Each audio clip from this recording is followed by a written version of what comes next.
Secret Menu Podcast with your hosts, Diego Red and Money Boss. Brought to you by Rebel TV, the Rebel entity.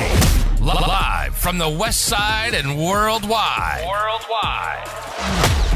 Real ones know what's up, and if you don't, you get the point. Tap in. It's the Secret Menu Podcast.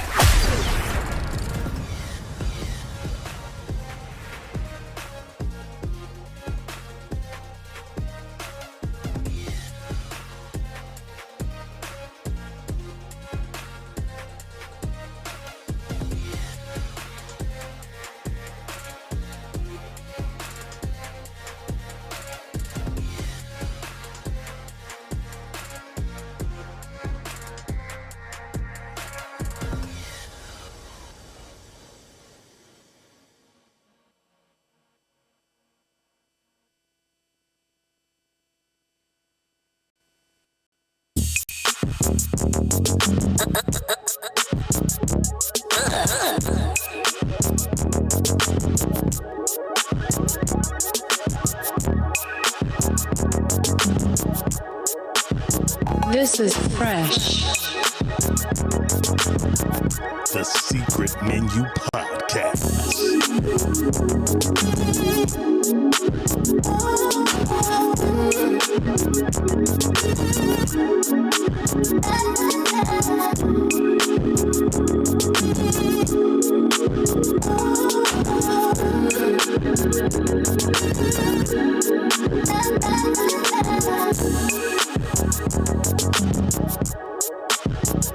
This is fresh.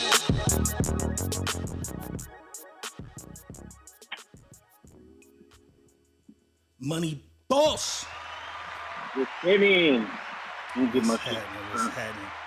What's happening? You know what I'm saying? Oh, shit. Kiana Jordan in the house.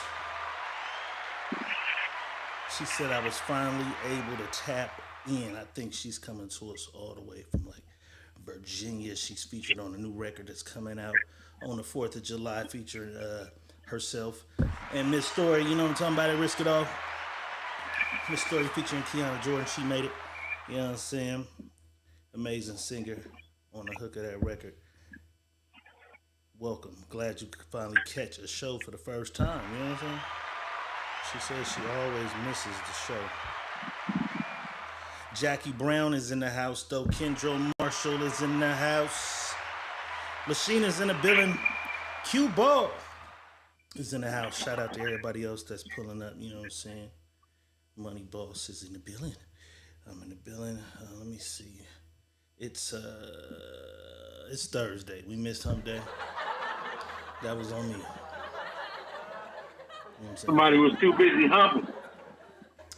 I wasn't humping. Humping did not prevent me, you know what I'm saying, from being here. You know what I'm saying? Miss Peaches Jones is in the house. Yes, sir. Dana Franklin's in the house. Kiana Allen is in the house. You know what I'm saying?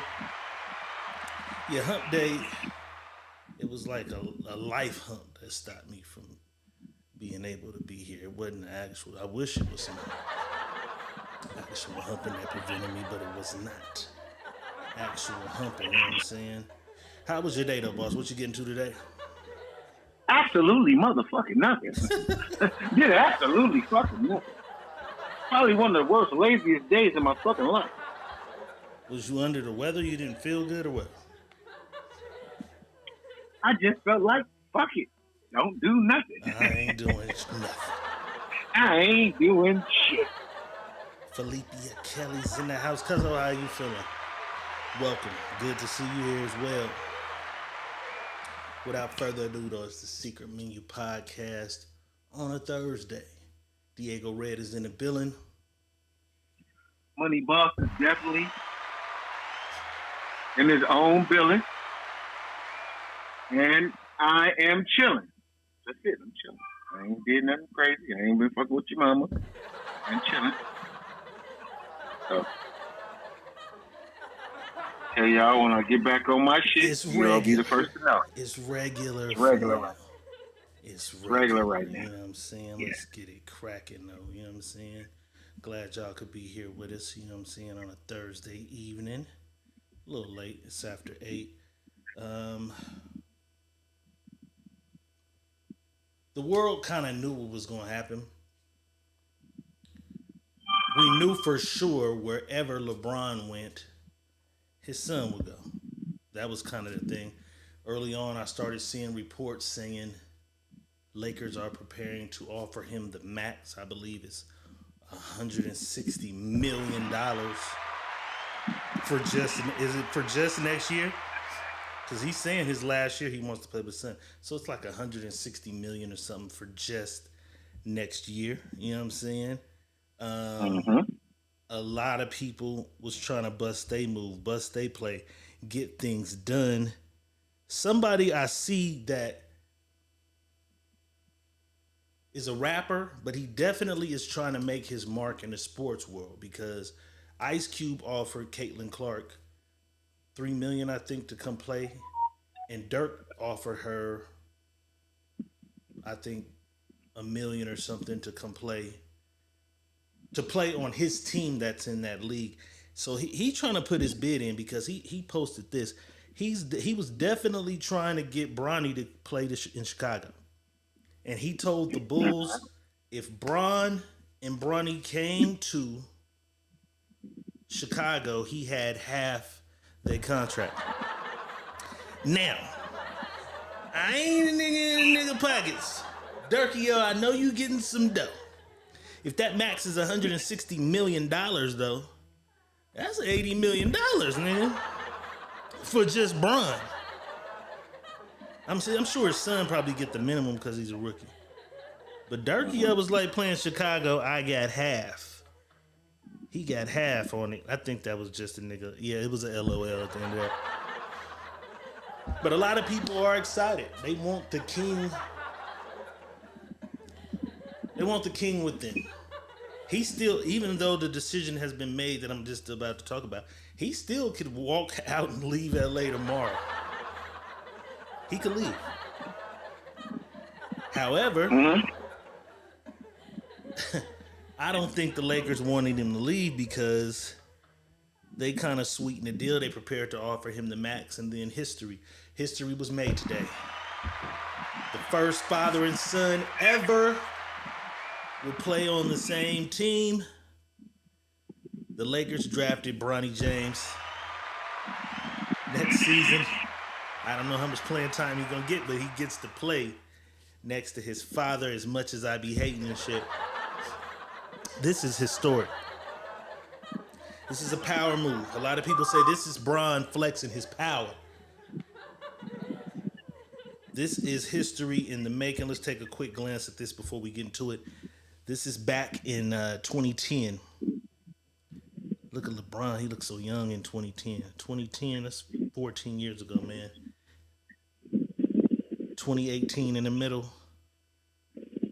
2023, and now here we are. Bronny is a Laker.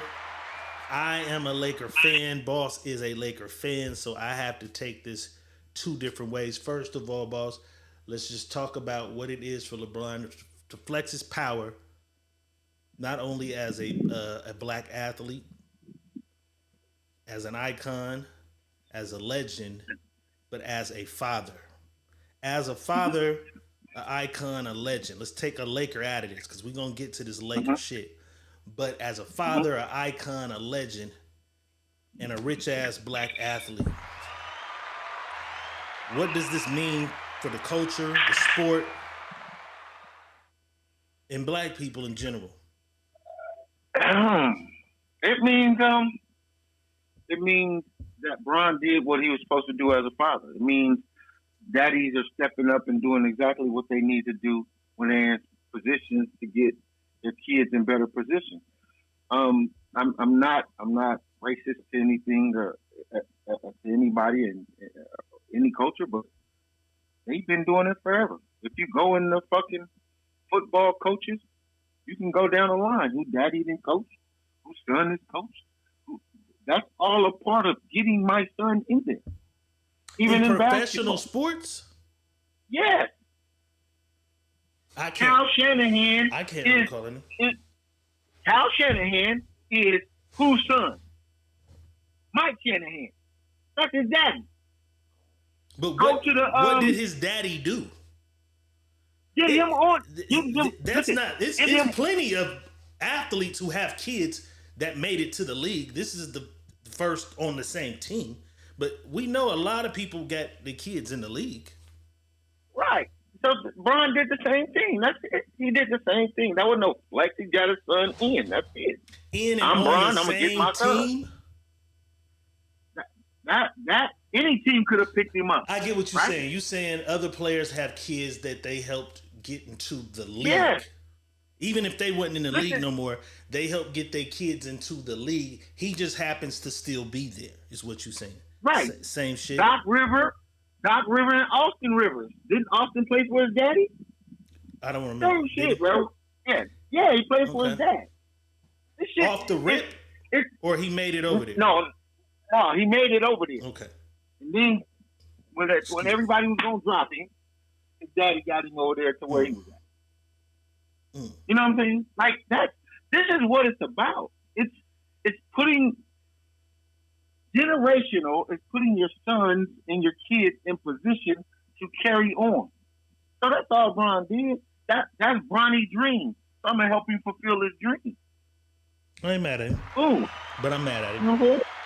I'll get to why. I ain't mad at him, but I'm mad at him. I'll get to why. But and then before we even get to your why, there is not a single. Let me just say this: there's not a single one of us who wouldn't do the same shit. So no matter what I say as a Laker fan that's coming, if it was me today, and they said, "Hey, what do you want?" My nephew can hoop, and he's hooping at USC. And I gotta commend him because that's some shit that they put together that he saw a long time ago. I want to be able to play with my son because a lot of niggas didn't even think about it. They just think about, I want my kid good enough. I send him to the camps. I send him everything. I want him good enough to make it to the league one day. He did some shit nobody ever thought about. He predicted me and my son are gonna play on the same team one day and stayed healthy. How old is Bron? 40 what? Is he 40? 41? 42 or 43. Somebody Google Bron's age. It's somewhere in between 38 and 42, I think. Yeah, he's in there. But Mike Larry said it the best. Ken Griffey Jr. and Ken Griffey Sr. played on the same team together. Okay. In baseball. They did that. So, some people Shout gonna get their kids on it. Yeah. That's one of them.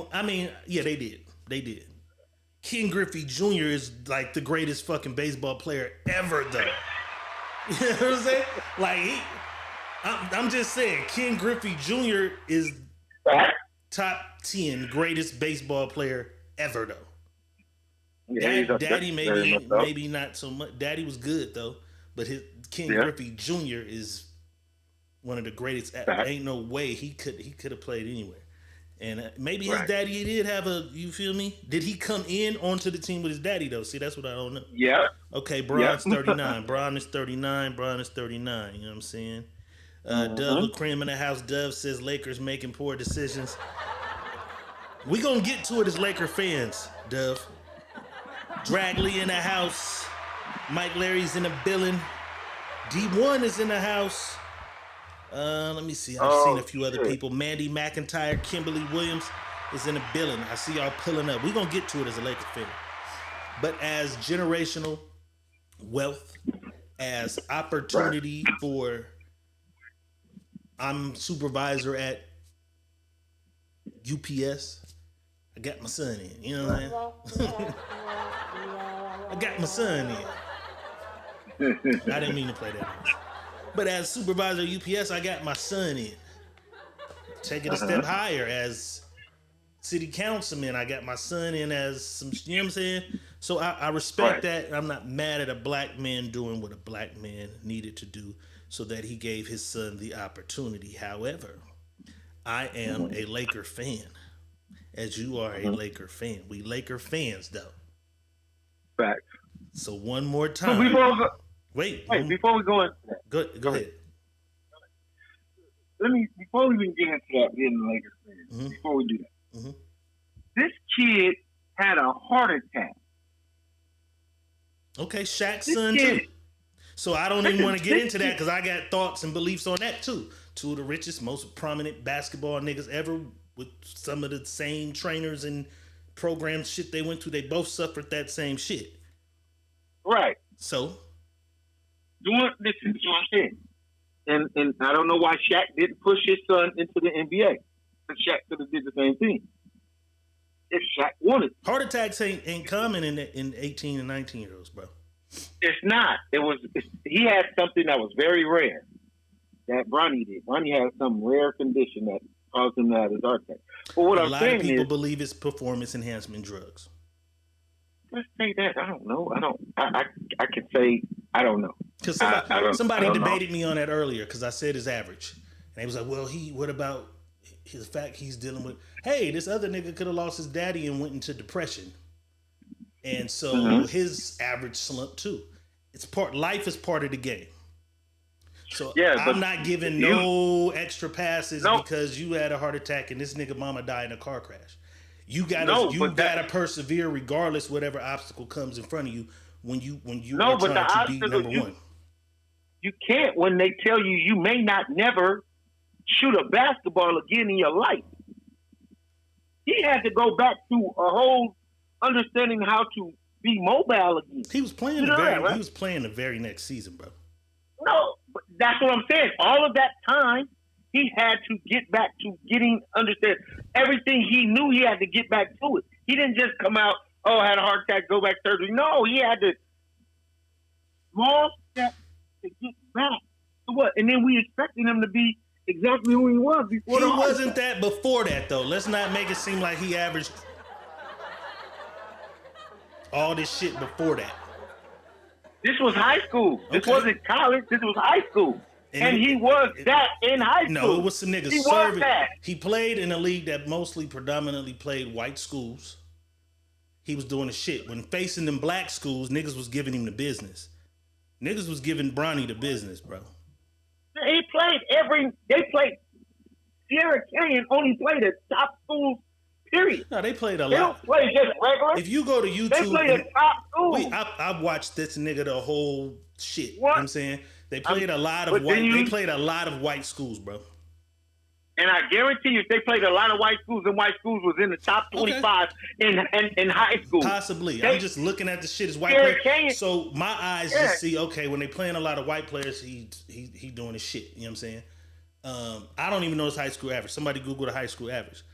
But when them other high school niggas that was the top how they do the high school top niggas? Yeah. When facing them niggas was giving him the blues. Okay.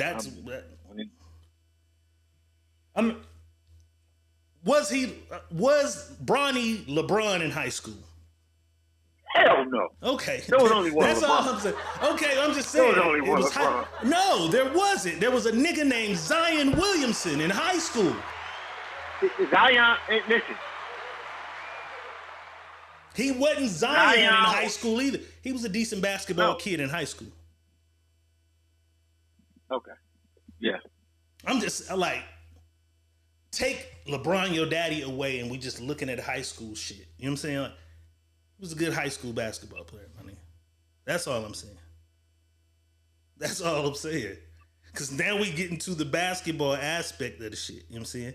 Great. Your daddy, Bron. Bron got you in the game.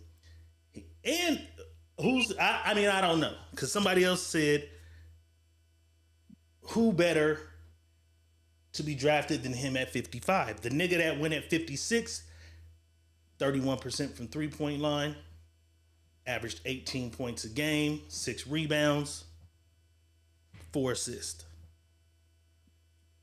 Yeah, but they don't. Was he a better fit for us? Yeah, but see, that's the thing. When you're looking at somebody coming into the draft, your look is their ceiling. That's what you're looking at. Like, okay, where is his ceiling at? Do we got time to peak? And where is he gonna peak at? That's what this should be about. Some of these kids been already peaked out. Even coming out of college, some of these kids peaked out already. We've seen it with some niggas. We've seen it. Yeah, that's what I'm saying. But they're saying, listen, I'm just saying, as you, as a coach, as a GM, and you're looking at the nigga you're taking at 55, you got a kid averaging, because they up next. It's 55 and 56. Right. You got a nigga averaging 4, 2, 2. You got a nigga averaging 18, 6, 4. Right. And so when I them is part of what I looked at, but then when I see him in the combines and I see him on his pro day, and I'm seeing him, I'm looking like, he got a ceiling. He's still got a lot of roof left. Or I'm looking at him saying, he didn't cap out. This guy probably tapped out. He's probably not going to be no better than this. Right? It's to be seen. You know what I'm saying? It's to be seen. That's what I'm saying. And we can't put. And this is what I'm trying to get people to understand. McCullough was balling in Kansas, though. I would have liked McCullough, but we got what we got. I can't cry over spilled milk. You know what I'm saying? I would have liked the nigga from Kansas that went at 56.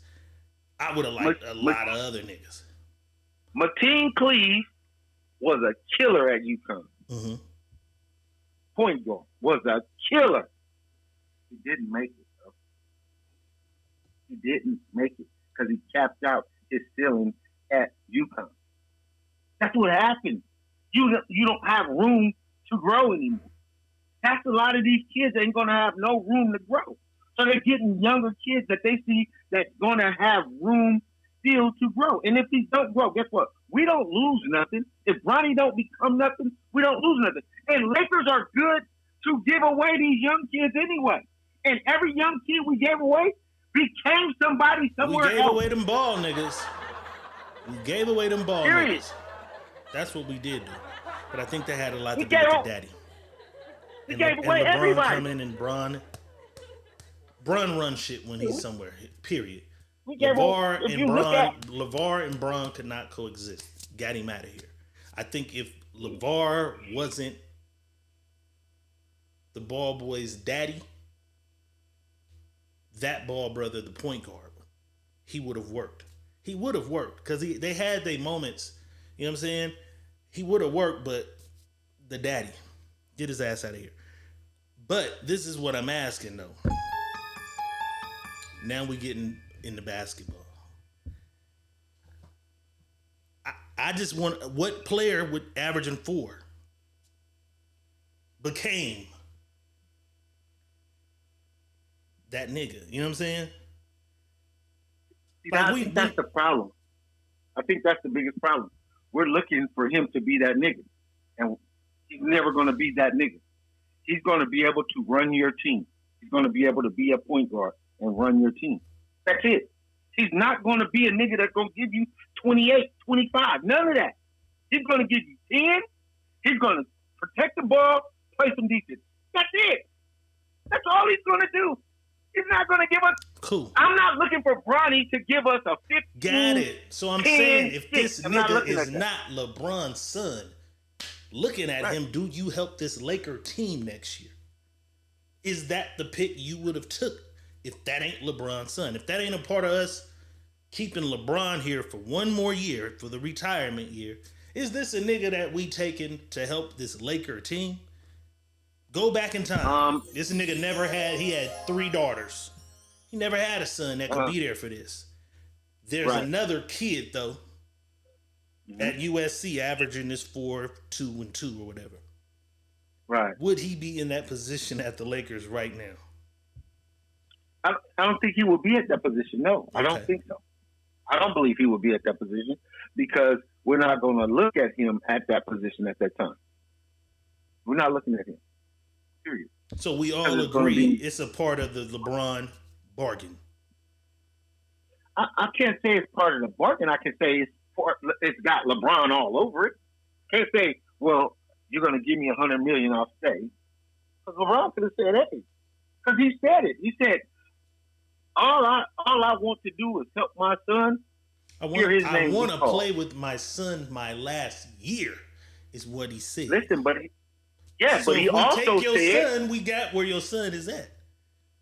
No, but he also said, but see, that's what I'm saying. We only caught the first half of LeBron saying, I want to play with my son. That's what we caught, right? Mm-hmm. But we didn't hear Rich Paul and LeBron speaking when Rich Paul said, I don't give a fuck about him being Bron's son. He's my client now. And I gotta ask my client, what is it your dream for? What is it for you? You're speaking fuck about your the daddy. agent? Yeah, fuck your daddy. Fuck what you nigga, what is it that you trying to do? I want to hear my name called. So what was the two teams? It was LA. Because the agent says if he's not drafted in LA or somewhere else, it was one more city. Somebody give us the other city. He'll go play in Australia. Yeah. Yeah. And let's just say he didn't get drafted. Let's say he didn't get drafted. Let's put that in. You think LeBron's going to Australia? No, LeBron's not going to Australia, but that's my point. But he did what it took to make somebody was. I don't care who was the worst team in the NBA last year.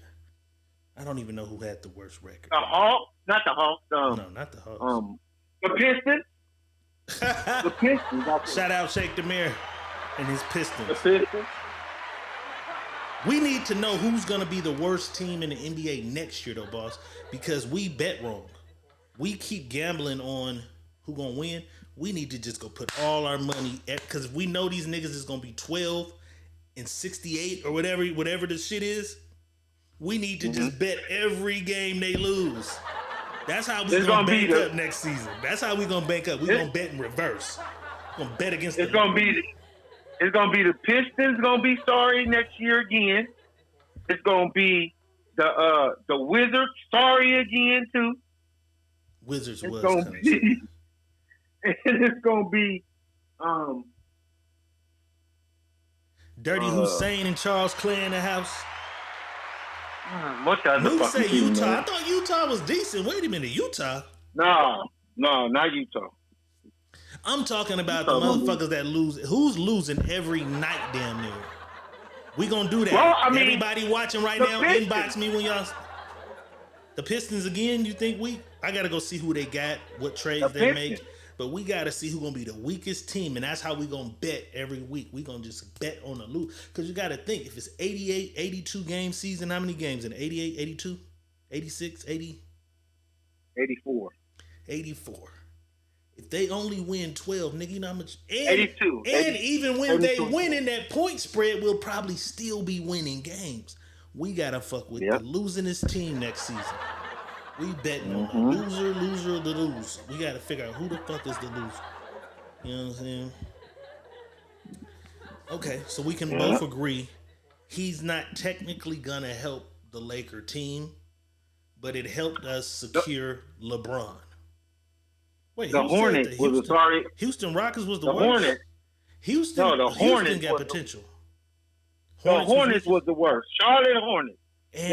And my guy LaMelo went out. That's why. Yeah. Shout out to Hornets. The Hornets was bad. Who over there? Rozier, Melo. Rozier. What's the white boy with the red hair? Reddish. What's he kind of nice. Yeah. 82 games. But the Pistons had the worst record last year. They was 14 and 68. Okay, Pistons then. Pistons was the worst. They had the worst fucking I liked 14 games until Melo went out.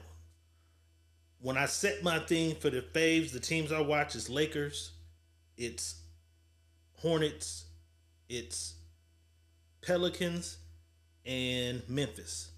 So I get alerts on their games. Them the game, because the season's so long, I can't watch every basketball game. But I would try to watch all the Charlotte games, all the Memphis games, all the Zion games, and then all our shit. And I usually end up turning the TV off. Oh, me and you spent all this year mad in a motherfucker. Mad as a motherfucker. Me and Boss be getting ready to go on a podcast. I'm like, we'll just go. Motherfucker, man. So find a way to lose it. I'm hoping we find a way to put some shit around this. before we get off of this, where are they putting him on the floor? Bron usually plays the point. But that's all I'm saying. He can play the point, but this is what I'm trying to tell you guys. He is going to be a small version of Bruce Bowen on the Lakers. Bruce Bowen. When Bron them come out. Bruce Bowen, that's in high school. When Bron them come out, he's going to be able to run the point and get everybody the ball. Yeah, it ain't going to be about him scoring. And most people going to fall off of him and think he can't score, can't shoot, and he's going to knock down shots. We seen it. We seen it with Lonzo Ball. That's what Lonzo Ball was there doing. Lonzo wasn't there to score a whole bunch of points. He was there. And so if he can do what Lonzo was doing, it'll work. Lonzo daddy was just in the way. Bronny will be able to make the plays. And you got to think about it. Who is our guards? We only signed Dinwiddie to 1 year. Then what's the other little nigga that got hurt?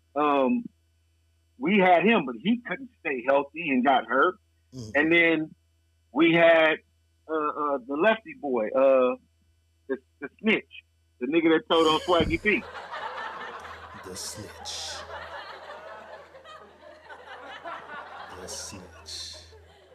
Yeah. Russell.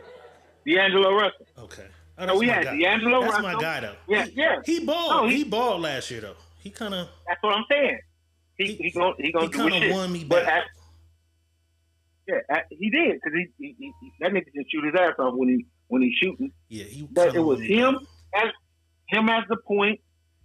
We went to go get Spencer Dinwiddie to run the guard spot as well, and then the other guy from the Heat. He played at the Heat. What's his name, man? Somebody give me his name. The little nigga with the braids, but he hurt himself. Okay. He was there too. I can't remember his name. Lakers got preseason game in Vegas at T-Mobile Arena.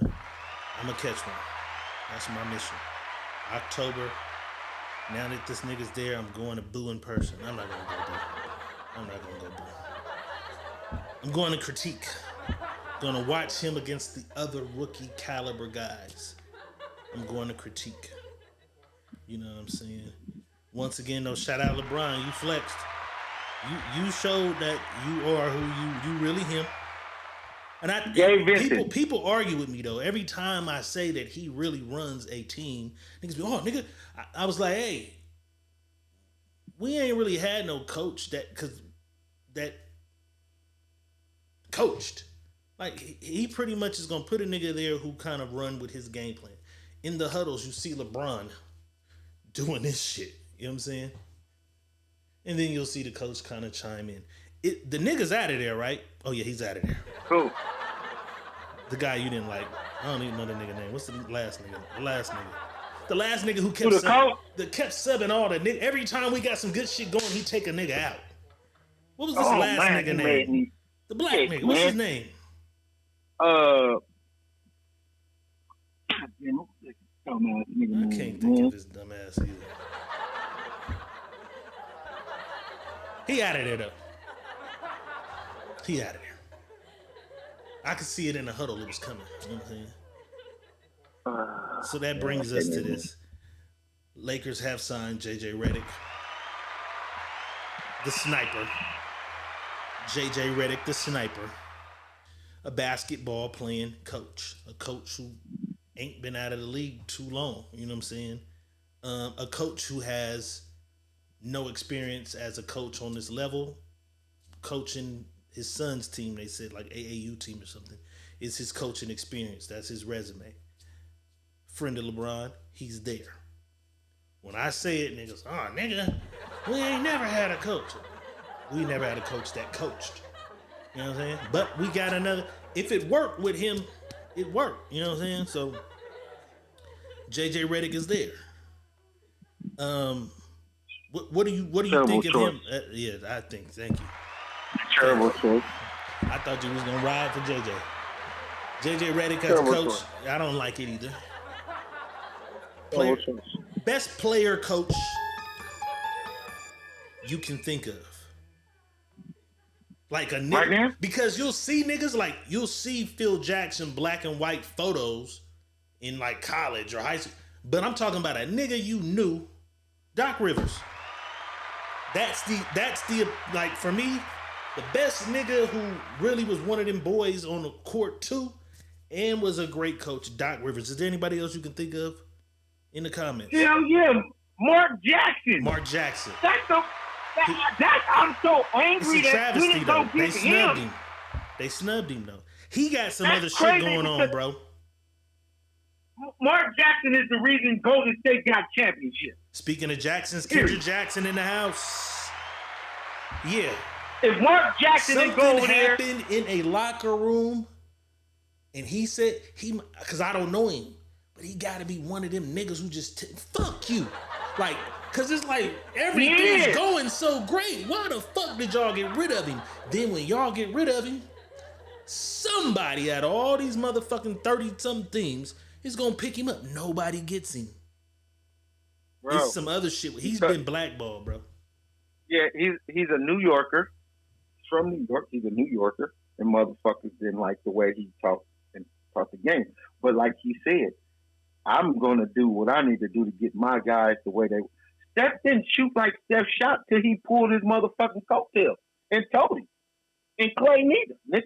He told them niggas, if y'all don't shoot the motherfucking basketball, what the fuck you on the team for?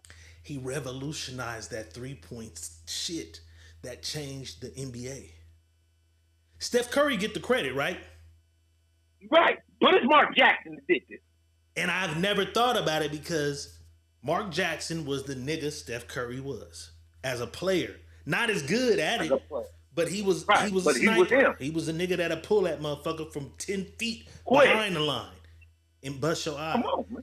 And he allowed these niggas to do that. Most coaches, all through my high school shit, you know what I'm saying? Like, they be hot. Like, the 3 is the last option, is what they say. Unless you got a nigga on your team, and that nigga is the only nigga that has the authority to pull that 3 when he won't. It's usually one nigga on the team they allow to just shoot a 3 when he won't. Usually, 3 is your last option based on the shot clock. You moving the ball, move the ball. You trying to get in the paint. Mark Jackson allowed them niggas to just fire that motherfucker from everywhere. Fire that bitch. Right. From everywhere, and from that was birthed Steph Curry. Then they get rid of Mark Jackson, and then he never gets another job. There's some janky shit going on.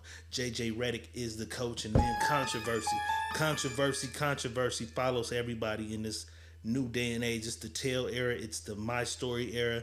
It's the exposure era. Thanks to Cat Williams. 2024 has been that year. We get JJ Redick, who went to Duke. And there's this young lady, I don't know who she is. Her name is Halima Nash. She says, I have only been called the N-word to my face by a white man once in my life. And it was on the campus of Duke University while working with the basketball team. And today, he's named the new head coach of the Los Angeles Lakers. They'll piss on your parade fast, you know what I mean? This nigga had a whole career.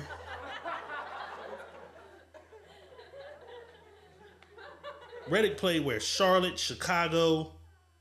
Everywhere. He played a lot of places. Orlando. He played everywhere. Orlando, and had a solid career. We've never heard these accusations. You know what I'm saying? But they say the black sister is the most unprotected thing on this earth. So we don't want to take her accusations lightly. But it's like, once again, we got to ask you why. Why now?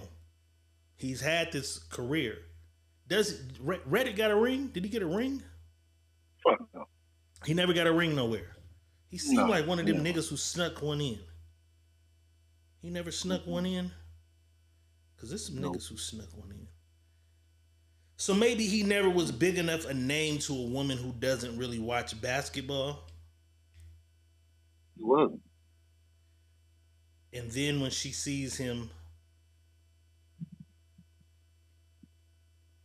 become an NBA coach,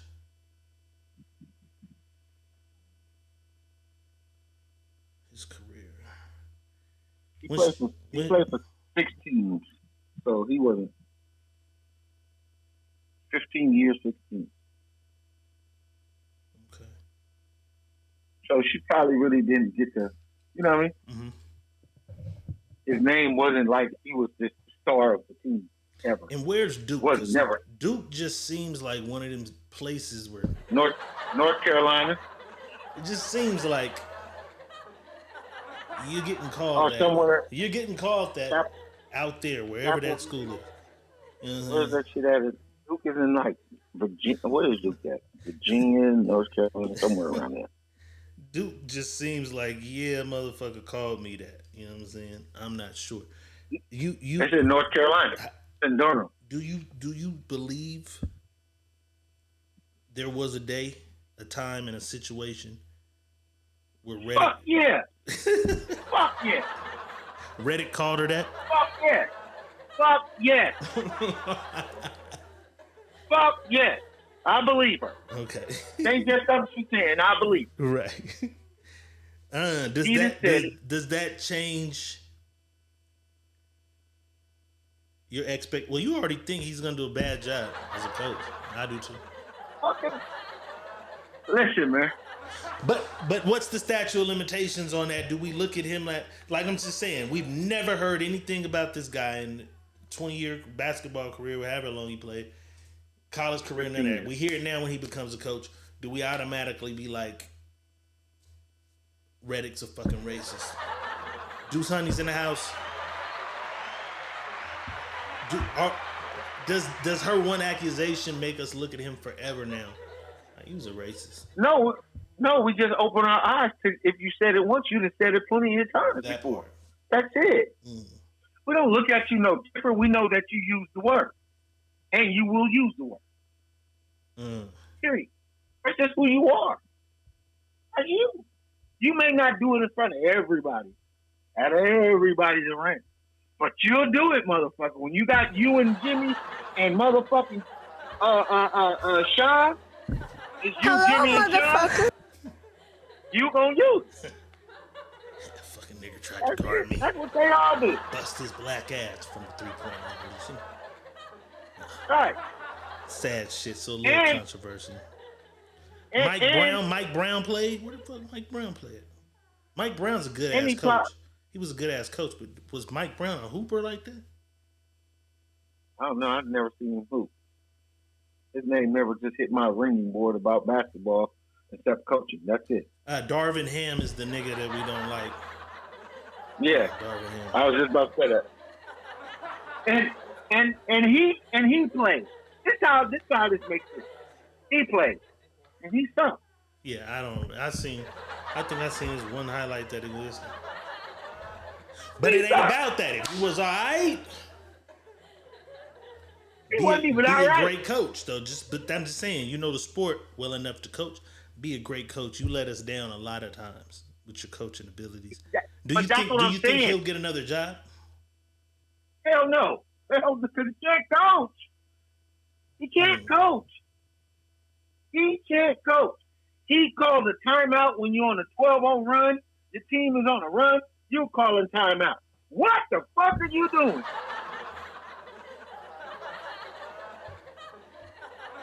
You got a kid. What did you talk about?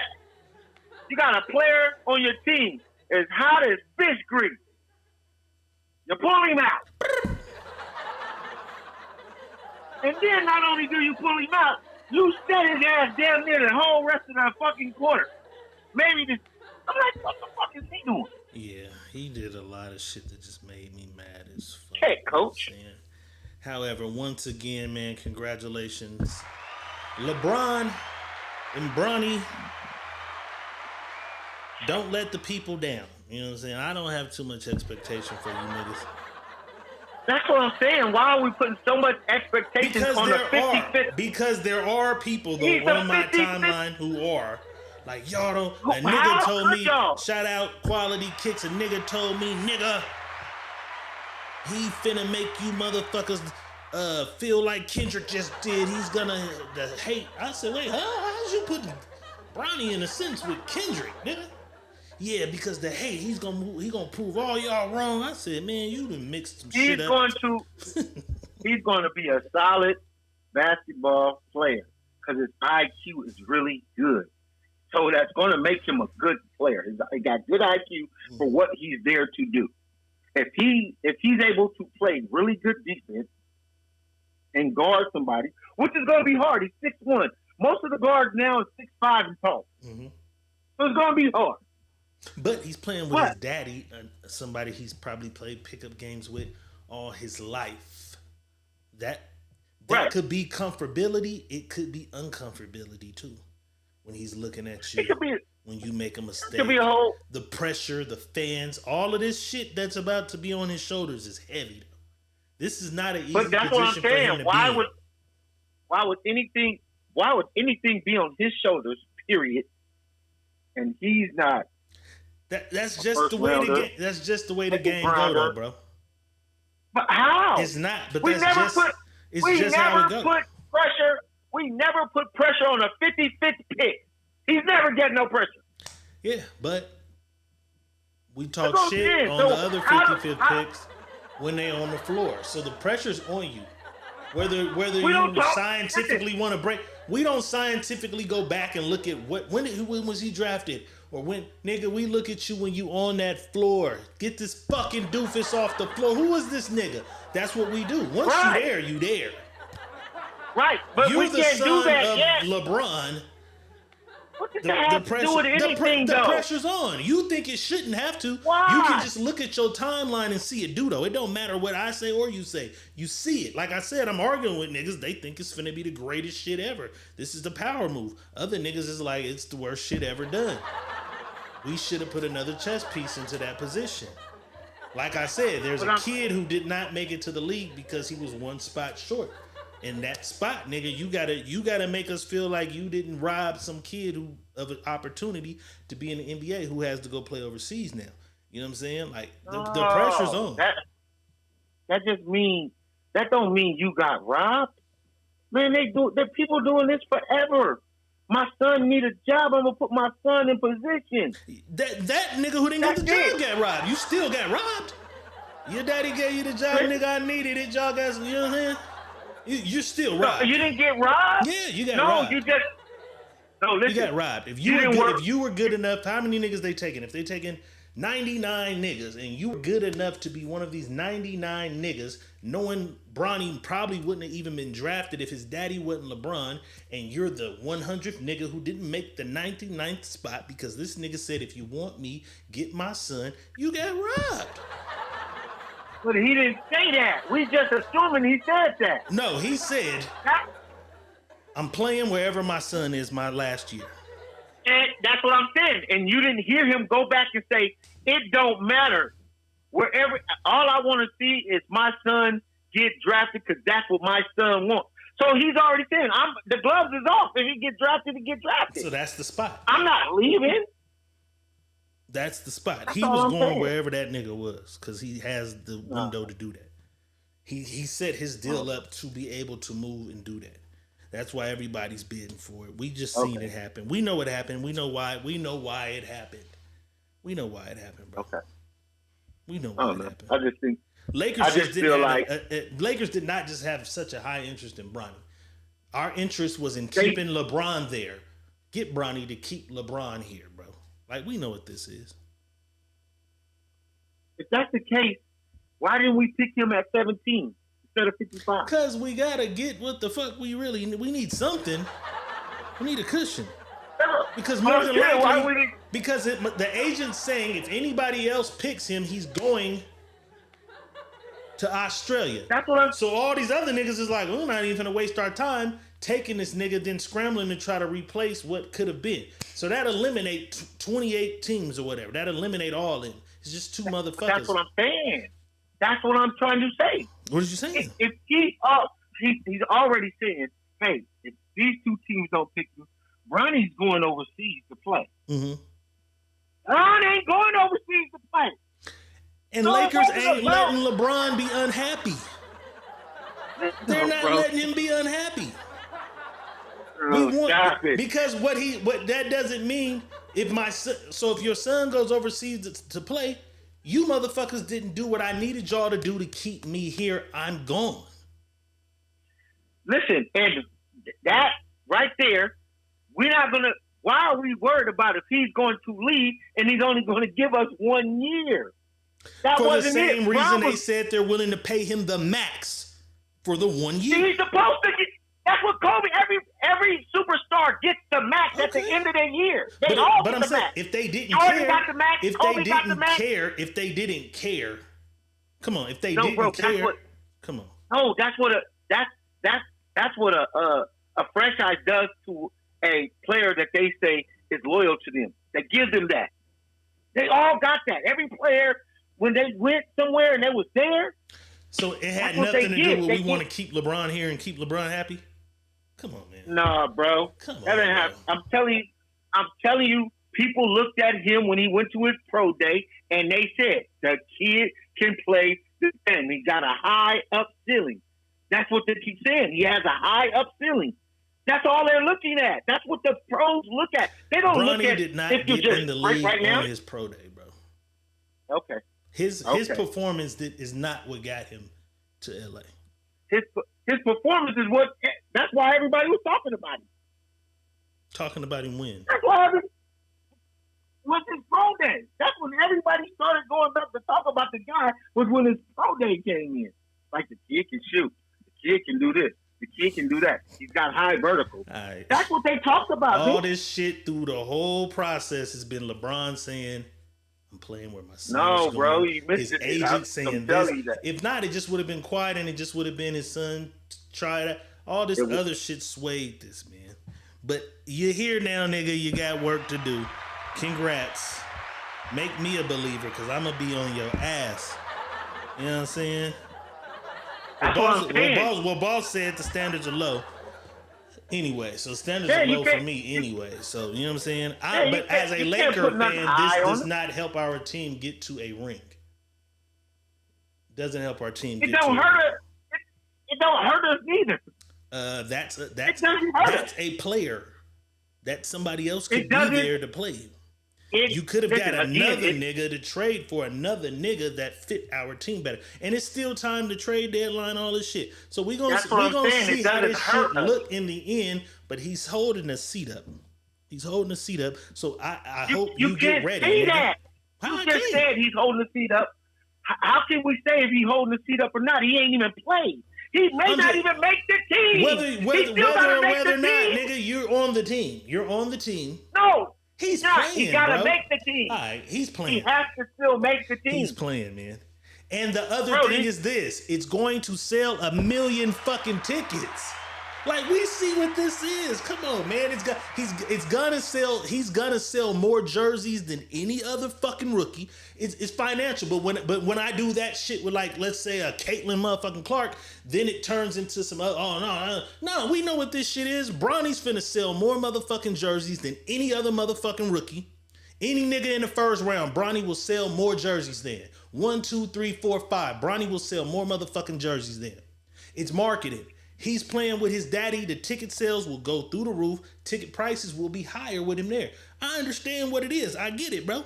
I get what it is, but I don't want niggas keep trying to convince me he's a good-ass basketball player and that's why he's there. No, it's the business of basketball, which is why he's there. But shout out to a black man getting his son in the door. It's the business of basketball, though. Same shit for that other shit, so I don't want to hear these niggas when we talking about Angel Reese jerseys and Nike deals and Caitlin Clark Nike deals and marketing and all this shit. It's the same shit, bro. Bronny got in the game on his daddy marketing money, ticket sales, jerseys. Simple. Or ball out and prove me wrong. But then we gonna say, well, we can't expect him to ball out. He's gonna be here to be. All right, then he's the 55th pick. Yo facilitating better. Okay, so the greatest. So let's Google greatest. Let's Google second round niggas. It's been some niggas in them 50s that have became niggas. 55th pick. Let's Google. Nobody named me a 55th pick that you remember that was great. Finna find out, right? I don't remember none of these niggas. Y'all be remembering when niggas was drafted. I don't remember none of. Yeah, I don't remember no niggas draft for this first round, third round. I don't remember none of that shit. One shoot Aaron on the floor. That's all I give a fuck about. But it's some niggas in that second round who niggas. You know what I'm saying? I'm talking about the 55th pick, bro. All right, we're gonna go that. When we gonna go that second far? round, 2, 1, 3, 55th pick. We're gonna go that far. We're gonna go that far.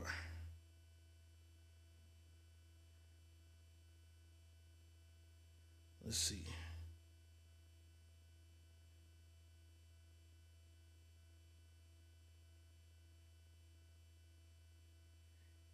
Jokic, the fucking Joker. I didn't see what I'm saying? This nigga's one of the top 5 niggas in the NBA right now. He went 41st. I see. I said 56, bro. Bro, we understand what you're saying. Let me Google and do what I'm doing. I'm just going through the list and looking at niggas that's there. 41st ain't far from 55. Second round 41 and being one of them niggas.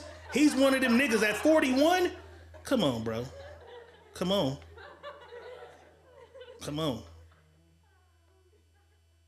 Dylan Brooks was decent. He's decent. He's not that nigga. He's decent. I'm trying to. We be mad at Dylan. The best 55th pick in history. Is who? In NBA history is Patty Mills. Patty Mills was decent. Patty Mills. A lot of people love Patty Mills in his career, but who? What I'm saying, name the other. Did they give you a list of 55th picks? It's somebody else on there we know. It got to be. Nobody else you would know. Then it's somebody further than 55. Yeah. No, 55th, the best 55th pick in NBA history would be currently Miami Heat, Patty Mills. It got to be somebody higher than 56 then. Listen, so here's some other 55. Mark Laverne, who the fuck is that? Mark Blunt, who the fuck is that? Kenny Jackson, who the fuck is that? That's what I'm saying. So when we're picking the 55th pick, we don't give a fuck about that. If he does great, we stole something. Great. That's what the 55th pick is. Great, nigga. We stole one. That's it. You're not oopsing up to be a 55th pick and be a superstar. Wait, how many rounds is in the draft?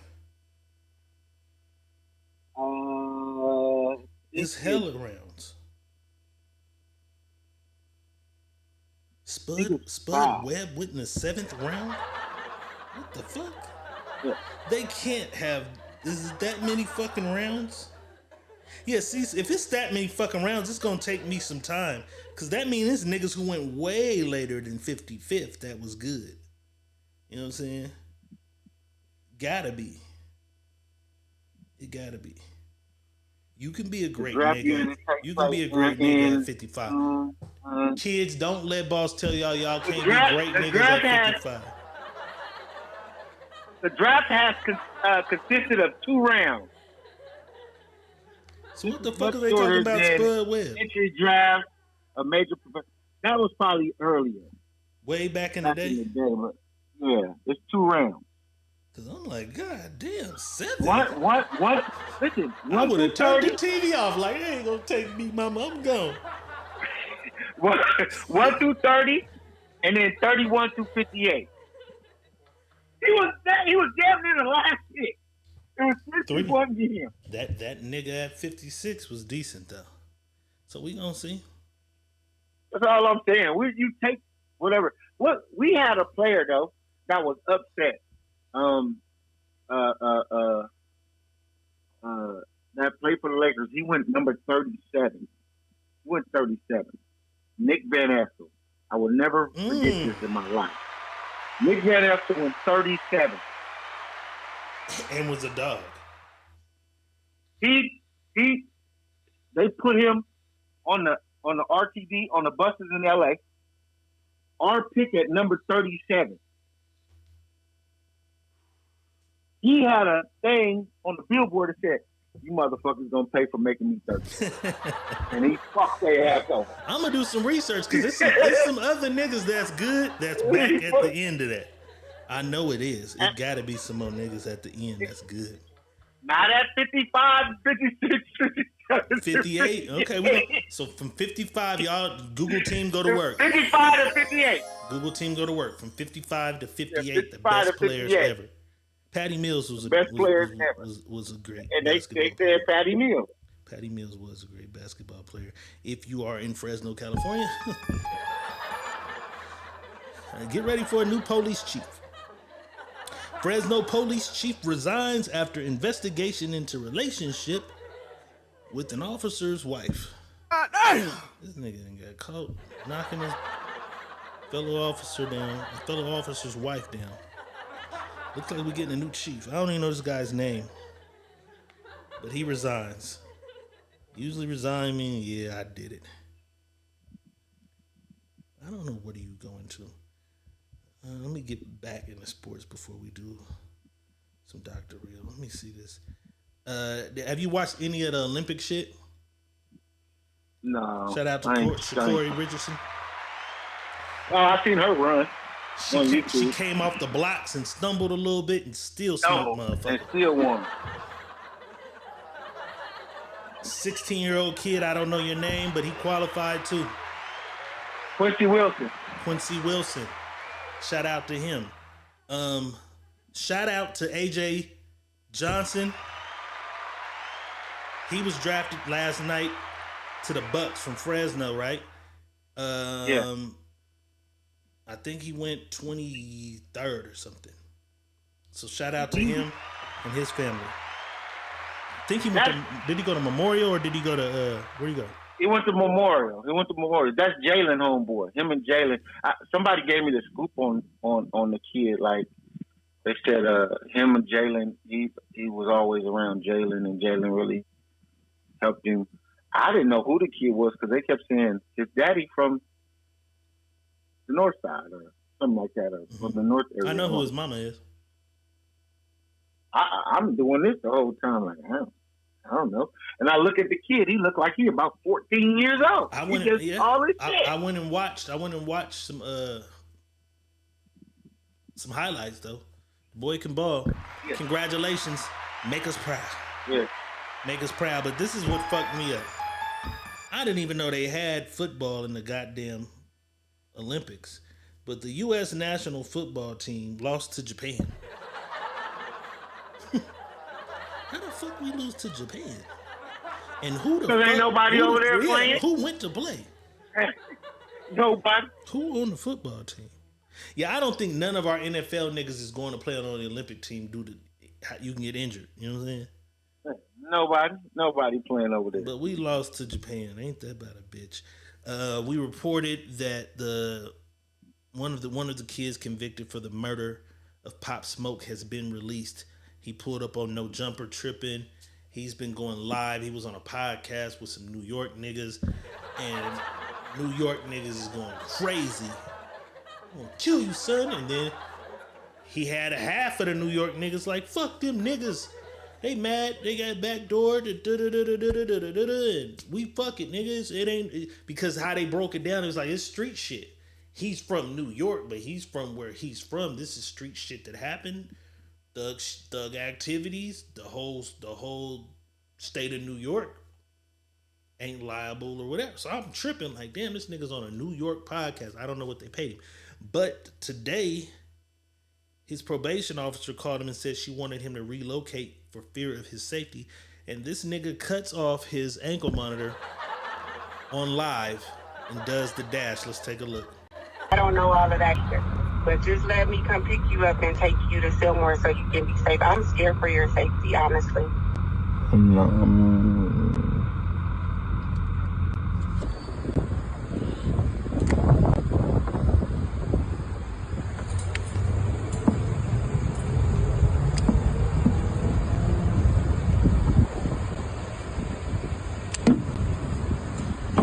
Nigga, throw that motherfucker.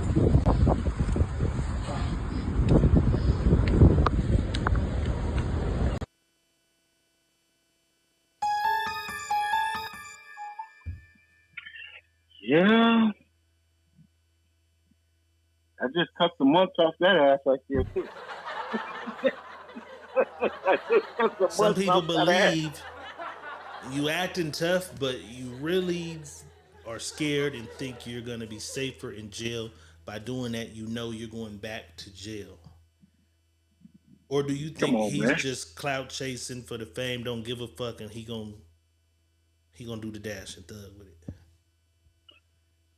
He's gonna do it moving. He's gonna do it moving. You know, these young kids think everything is about running off on somebody, running away from standing up on what you got to stand up on, and handling your business the way you handle your business. And shout out to Plies. I blame you for all this shit because you shouldn't have made this dumbass song run off on the club. So everybody thinks running. Everybody think running is the thing to do. Running is the thing to do. This shit Running is is crazy. the thing to do. I don't know where his family and him at. He's a young lost nigga out here though. Yeah, You know what I'm saying? I don't know. These kids need they need a lot of guidance. They need a lot of mentorship. They need a lot of male role models. They need a lot of love. They need this because they're not getting it. Because love will conquer all. If you just loved yourself, the things that you think you want to do, loving yourself will stop you from doing them. Right. Loving yourself will stop you from even being in situations that make no sense. Motherfucker can't see past tomorrow. Can't see past tomorrow. Can't see past today, really. Like, you know what I mean? I don't get it. Yeah. This young man was apprehended by the law and happened to notice the police stealing his money.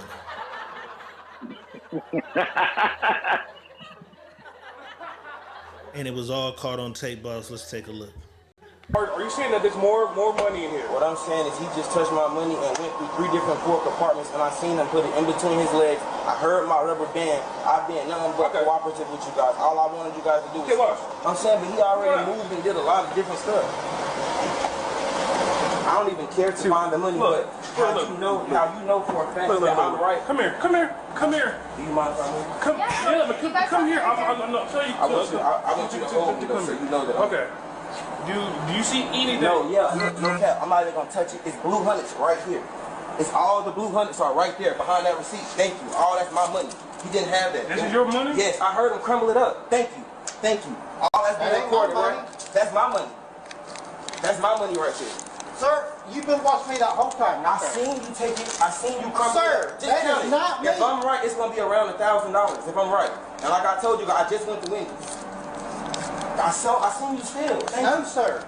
If you don't mind, I just want to sit down so y'all don't try to say I'm resistant. I don't want to do nothing. All I know for a fact is I know what I know and I've seen it. I just wanted you guys to trust me, you know what I'm saying? That's why I was just acting a little irate, but I'm perfectly fine. You know what I'm saying? I'm sorry, I wasn't trying to expose you. That is not me, bud. Brother, I just seen you steal my money. It was no reason for you to pop my rubber band, brother. It was no reason for you to pop my rubber band off my money. I didn't pop your rubber band off your money. I heard it. Me, you just spoke about it. Hello, motherfucker. Are you saying that there's more money in here? Gaddy! Stealing the Wendy's receipt. It was a cold one.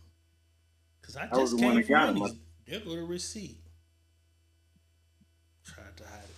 These motherfuckers is so janky out here, bro. Watch yourself. On tape, though. They said he resigned. They said he resigned. Is that can he file a lawsuit against them, or will they just be like, no, you got your money, he resigned? Because you wasn't beaten.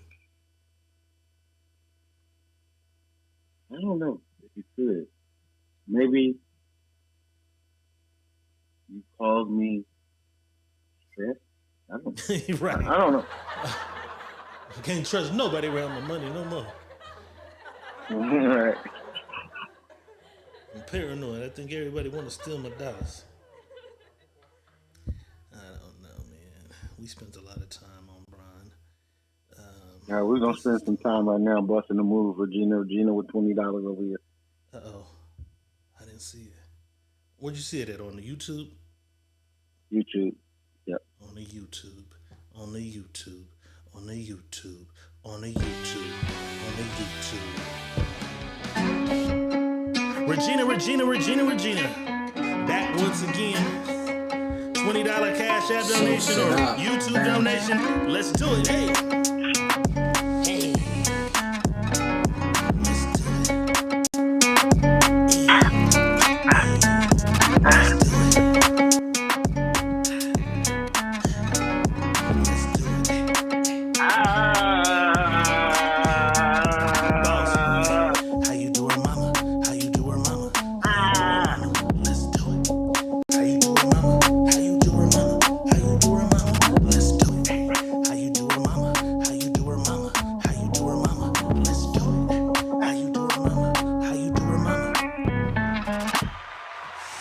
Congratulations, Rooter Nation. We appreciate the Love Secret Menu podcast on a Thursday. On a Thursday, Diego Red Money Boss, we in this thing. You know what I'm talking about? Shout out Regina for showing love. Cash App at the bottom. Stars, I don't know what the hell they doing, but we're going to keep this shit lit. You know what I'm talking about? We're going to keep this shit lit. Speaking of keeping it lit, are you ready? Let's do it. Let's do it. You're having trouble in your life. I can help you with that. You need a new wife. Let me show you how to get one. It's time now. Ask Dr. Real. You're having trouble with your man. Don't even worry about it. Girl, you need a new plan. Got one for you. It's time. Ask Dr. Real.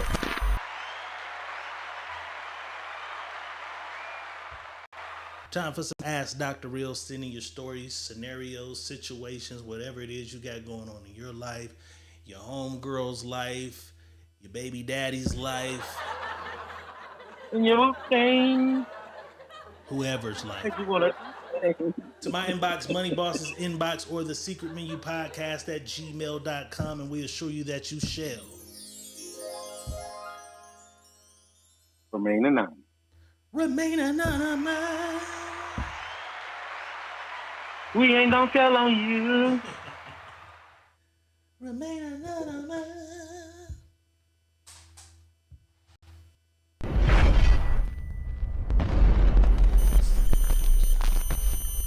Plug my phone before this motherfucker die.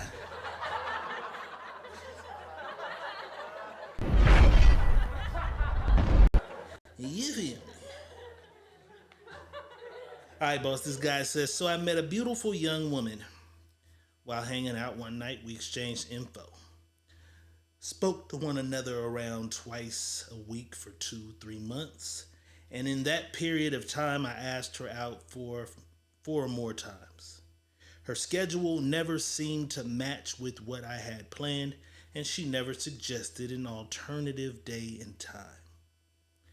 The text messages and calls became fewer, and this past weekend I invited another woman out, who I've known for a while, for drinks and a bite to eat. As we were seated, I noticed the first young woman I was talking about and her friends one table over.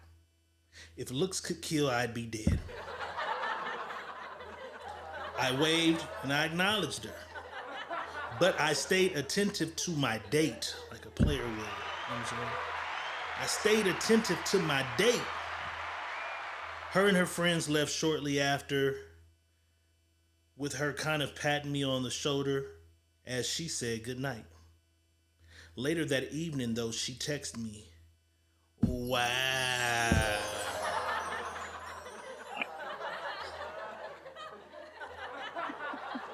I called and I asked her, what's the wow about? She then says, I was wondering why the lack of communication. I guess you found someone. I explained that, yeah, I was on a date, but I haven't technically found anyone, just out enjoying the company of a friend. And then I brought up how she's never made time to accept my invitations out. She said, honestly, I was drinking when we met and kind of pictured you not looking as good as you did on the night we met, and I can admit that I was stalling. Bitch thought he was ugly. You sexy as fuck, though. Asked me out again. Honestly, I was a little flattered, but a little insulted. I laughed and said, you know what, I'll reach out soon, we'll set something up. What I want to know is she shallow for thinking the way is she shallow for the way she handled me? And would I be petty if I never reached back out to her? It's time to ask Dr. Real.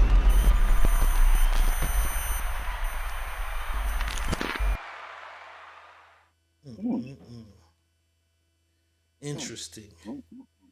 Very, very interesting. So pretty much This guy is out on the town one night, meets a young lady.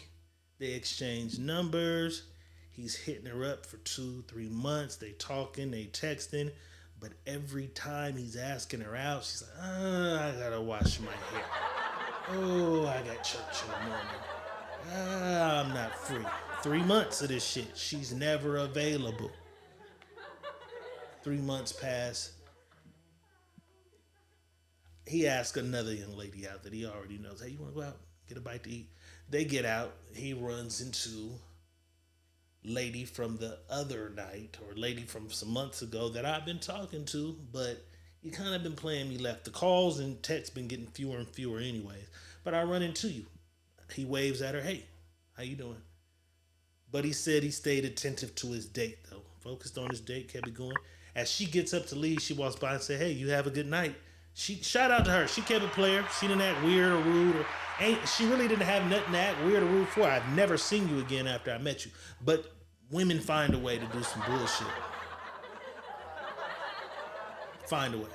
But she didn't make it seem like they fucking make it. She just, hey, you have a good night, and left. Text him later though. Wow.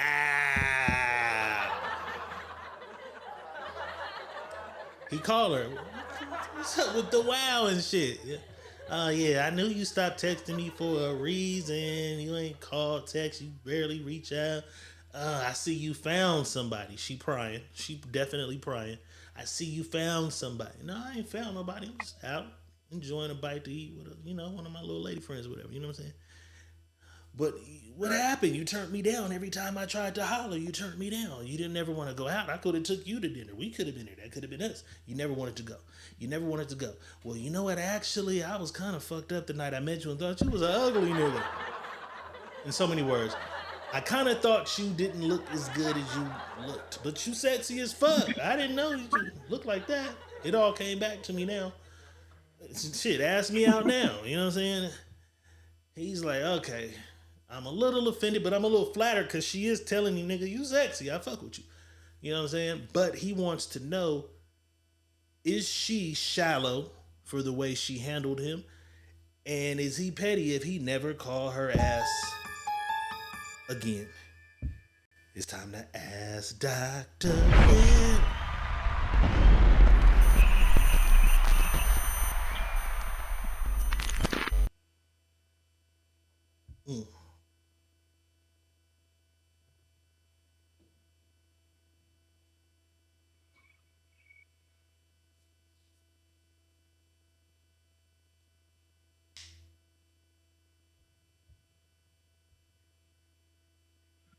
So,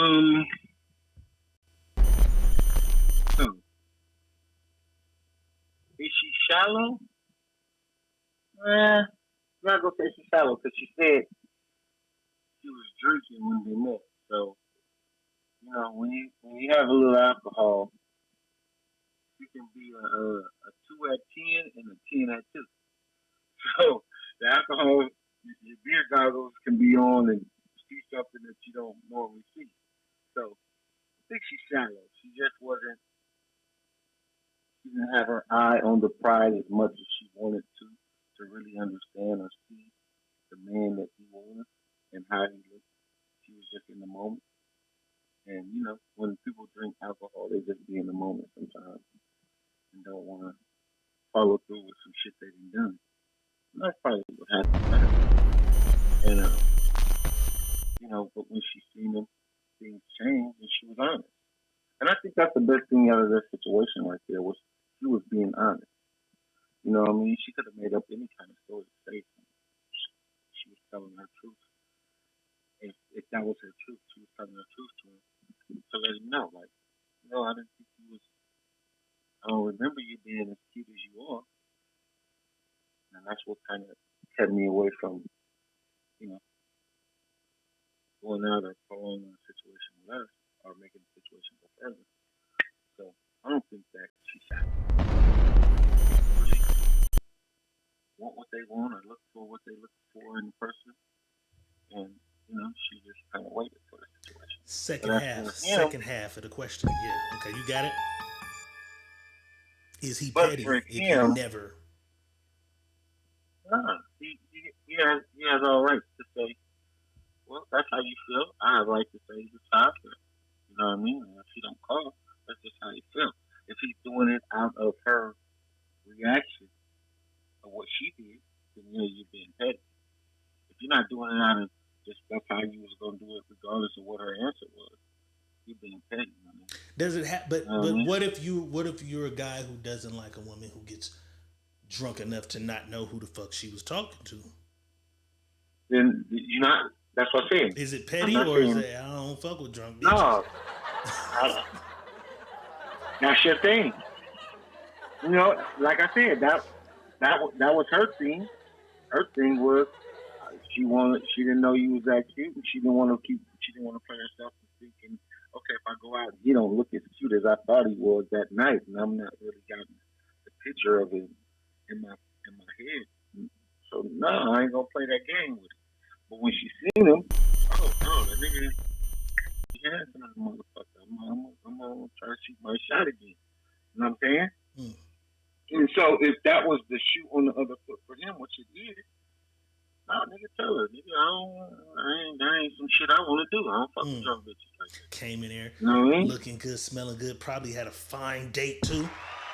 You see, I ain't gonna keep, cause he said it was 2 to 3 months. I'm trying, and then you see me like, oh, this nigga look good too. Oh, and he got something that look at least adequate as her. Like, I'm playing. Right. You here with your girls, right. though. Never got no time for me, but you here with your girls, though. Right. So that's what it is. So therefore, you move on, and he tells her exactly what he feels about the situation. But if he does this out of spite because of what she said, yeah, nigga, you being petty. You being petty. You ain't being honest. Because she thought you was ugly. You being petty. Yeah. You being petty. And now you know you're not ugly. You being petty. You know you're not ugly. You know for a fact she knows you're not ugly, and she told you you're not ugly. You don't call because of that situation. It's going to be because you was trying to be petty with the broad. That's all. If it's you, do you call? Do you give it let's go out. Fuck it. Yeah. Would you have invited her out that night? Well, what you doing Wednesday? On the call, or you would have waited a little while and... I would have, because if I was already approaching her, that mean I felt something for that broad at that time anyway. Right. On you the know what I first mean? night. So I'm gonna go ahead on the first night when I was texting and telling her, "Come on, let's go." Now we got this out the way. We didn't clear the air. Boom, let's get it. Let's go. I'm gonna be at you like a motherfucker for real. Boom, hey man, what's happening? Let's blah blah blah blah blah. Because I was already at you. And see, this is the thing. That's why I tell people: being honest with a motherfucker up front is the best thing. Because then you don't have to cut the corners. You don't have to play the long game. I was telling somebody this earlier today on the phone. I'm like, when I approach a situation, I'm upfront about the situation because I got to be upfront because I'm not a nigga that like to dig in Pandora's box. Because if I go to digging in Pandora's box and I find some shit that I don't want, and I have to wait months, I'm gonna be pissed off about waiting so long about something you could have told me before I dug in this motherfucking box. And I would have already told you, hey, baby girl, this is not gonna work with us. Just like you would tell me when it's me about something I tell you about me. I don't do that. Y'all always say, women always say, men don't give them the option. Yeah, we give you the option, but y'all still don't give us the option to be honest. You know what I mean? Tell a nigga, like, baby, you ain't my cup of tea and move on. Right, she played for 3 months. You played for 3 months. Why I gotta dance and jiggle and be Bojangles for 3 months? That's crazy. Bojangles for 3 months. You should have just said, I don't really. You should have really said, FaceTime me. You could have tricked your way in. Let me make sure this nigga look like FaceTime me. You know what I'm saying? Or got a free meal and dipped. You strung him along for 3 months, but you don't have to be a poor sport player. Hit that lady up. Take her out on a date. I seen something today, boss. What'd you say? Go ahead. She's something of his cup of tea because he was banging online for 3 months. Right. And he called her off the wow. He called her. You know what I'm saying? Yeah. He could have left her on scene. So you halfway in there anyways, because if not, you wouldn't even call. You call like, what's that about? So you interested? You know what I'm saying? Go and see what it do. Yeah. I seen something today, and it was an interesting question. It said, "Are men as excited for dates as women?" And somebody said, "Why the fuck would we be excited about spending our money?" And our money. Right. I was just about to say that. Right. Niggas ain't excited about spending no money. Serious. Niggas is not excited about that. Yeah, I want to take you out and everything, but I'm not excited to take you out that I know I got to spend some money to take you out. All right, we excited. If I'm getting excited because I've been trying to talk to you, I'm excited about that. But I ain't excited to take you out on no motherfucking date because I gotta go spend some money. Right, and now y'all keep raising the bar of what a first date should be. It's in between $100 and $500 now. Somewhere around $250 is the average for a first date. I seen that. That's crazy. That's crazy. That's bizarre. That's crazy. Let's Do It t-shirts is out. The last batch. Tap in with the boss. The last few of the shirts is available. Get you a Let's Do It t-shirt. Support the movement. Support the movement. You know what I'm saying? Yes, sir. They out. You know what I'm saying? Saturday, I'm sitting down for an in-depth interview with Mac Hard. Trying to give back to the hip-hop community in our area, Central Valley. LA got No Jumper. The Bay got Thizzler. Some of our artists have wiggled their way onto Thizzler. They're not getting the real exclusive interviews, though. It's time to get into some of these artists' lives and see what they're doing. Want to kind of do that maybe once a month, shed some light on these people, tap in and ask some questions. I got some questions for the artists, and then y'all can ask them some questions, you know what I'm saying? But the deep shit, it ain't just all based on rap. It's life, the journey, etc. You know what I'm saying? Friday night we'll be here, YouTube only. The Sneaky Link. Damn, that's tomorrow night. That's tomorrow night because we missed Hump Day. That's tomorrow night. We'll be tomorrow night, brother. Tomorrow night. Boss, we often do how villains are made, and it's usually a girl breaking a young man's heart. This is a different type of villain made today. Beauty pageant, young girls, and they award the wrong girl and take her award away. Let's take a look. Number 12.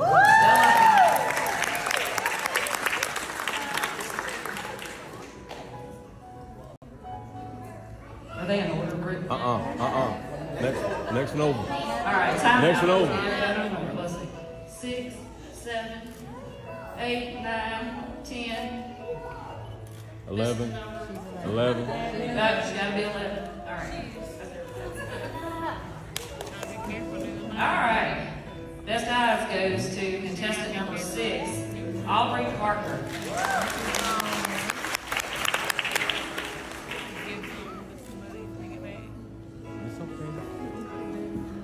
Contestant number 6.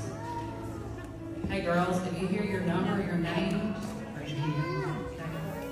She knows who you are. All right, Best Smile goes to contestant number 10, Morgan Thomas.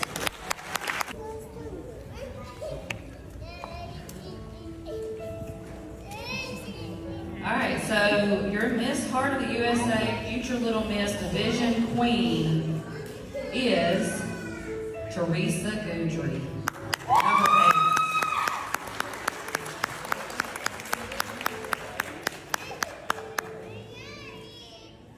Hang us almost over.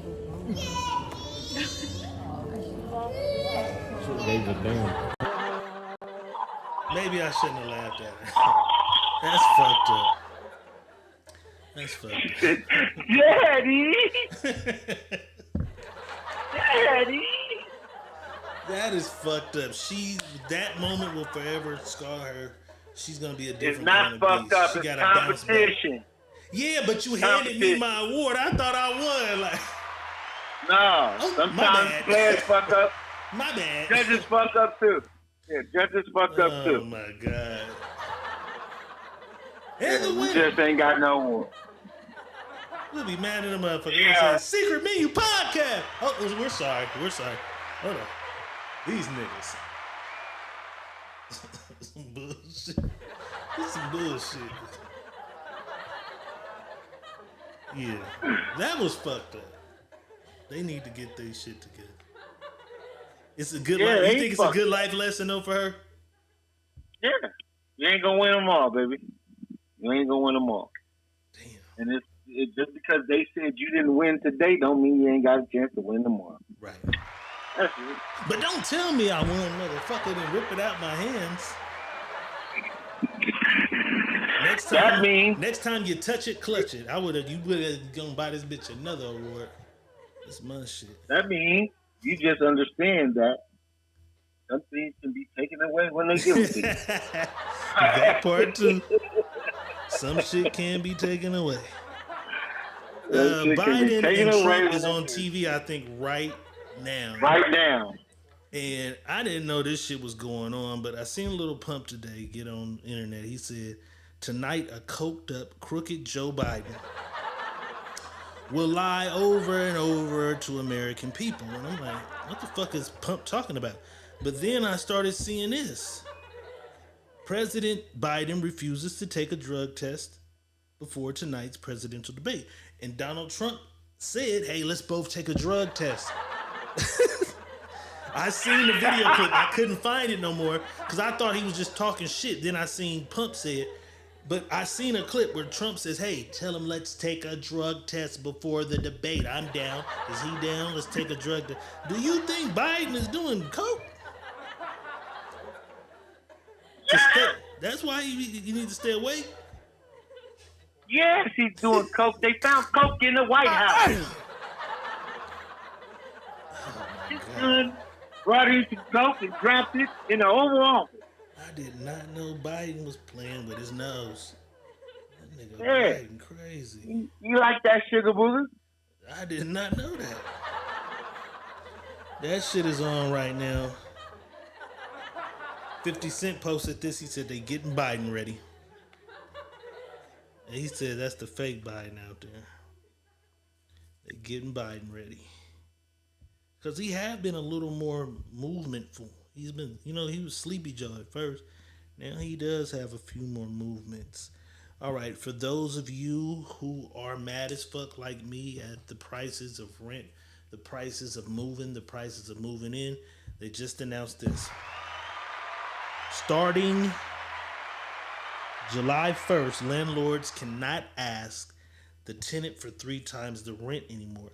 It wasn't very specific, but I looked in the comments and I seen a few people say this is for California. So I'm not sure if this is nationwide or California, but I was going through the comments trying to do research. However, they did state that they can't ask you if you make 3 times the rent anymore, or they can't ask you for 3 times the rent anymore to get in. But there's no stipulation on the deposit can't be more than the rent, so they so it's double. It went from they just took one of the 24s off of the 24s. That's all. That's it. Were some people asking for 3 times to get in? Hell yeah! First, last, and deposit. 3 times the rent. That's crazy. I know they ask you to make 3 times the rent, and then they ask you for 3 times the rent. I've been paying first, double every time I pay. I pay first, last, and deposit. Yeah, no, see, last California, was always my deposit. See, no, California, you're gonna pay first, last, and a deposit. So that was for California then, okay? Because I seen people saying, yeah, this is for California. You know what I'm saying? Damn, they just got away. I was gonna rent my house out. Get that quick starter kit, you know what I'm saying? Get that quick starter kit on there. I know y'all tired of it. It won't go away. And the video finna drop, so we got a whole nother at least month of Not Like Us. This young lady says y'all didn't realize that Kendrick not only was shooting at Drake, he gave R. Kelly and Bill Cosby some bars. Let's take a look at her theory. Scroll, we need to know if this is true. They are saying on Kendrick Lamar, they not like us, when he says, hey, hey, hey, hey, run for your life, that the hey, hey, hey is comparing to Bill Cosby when he played Fat Albert, right? Then they said the part that says, hold on, let me get it. Now step this way, step that way, and step this way. It's compared to R. Kelly Step in the Name of Love. And you know, Bill Cosby and R. Kelly, what they were accused of, and how he was trying to say that Drake was accused of the same thing. Now, Kendrick, we need to know if that's true. You are a lyrical genius and beast, which we already knew, but this is on another level because I wouldn't even have thought that. Nigga, you amazing. If this is true, I need to know though. We need to get Kendrick on the line.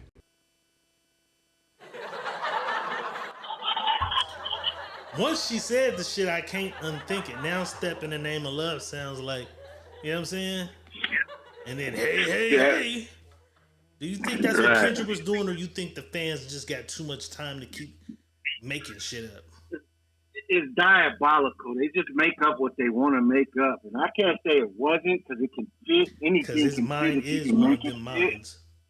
Yeah, he is. Bro, and I had to go back. I don't even listen. I listen to this shit and play it, and can't say I don't listen to it. But I go back into some of the old music, right? Mm-hmm. And I'm listening to some shit he be saying in the old music, and then you gotta break down some of that shit. And I went to breaking down some of the shit he said in what was the song called?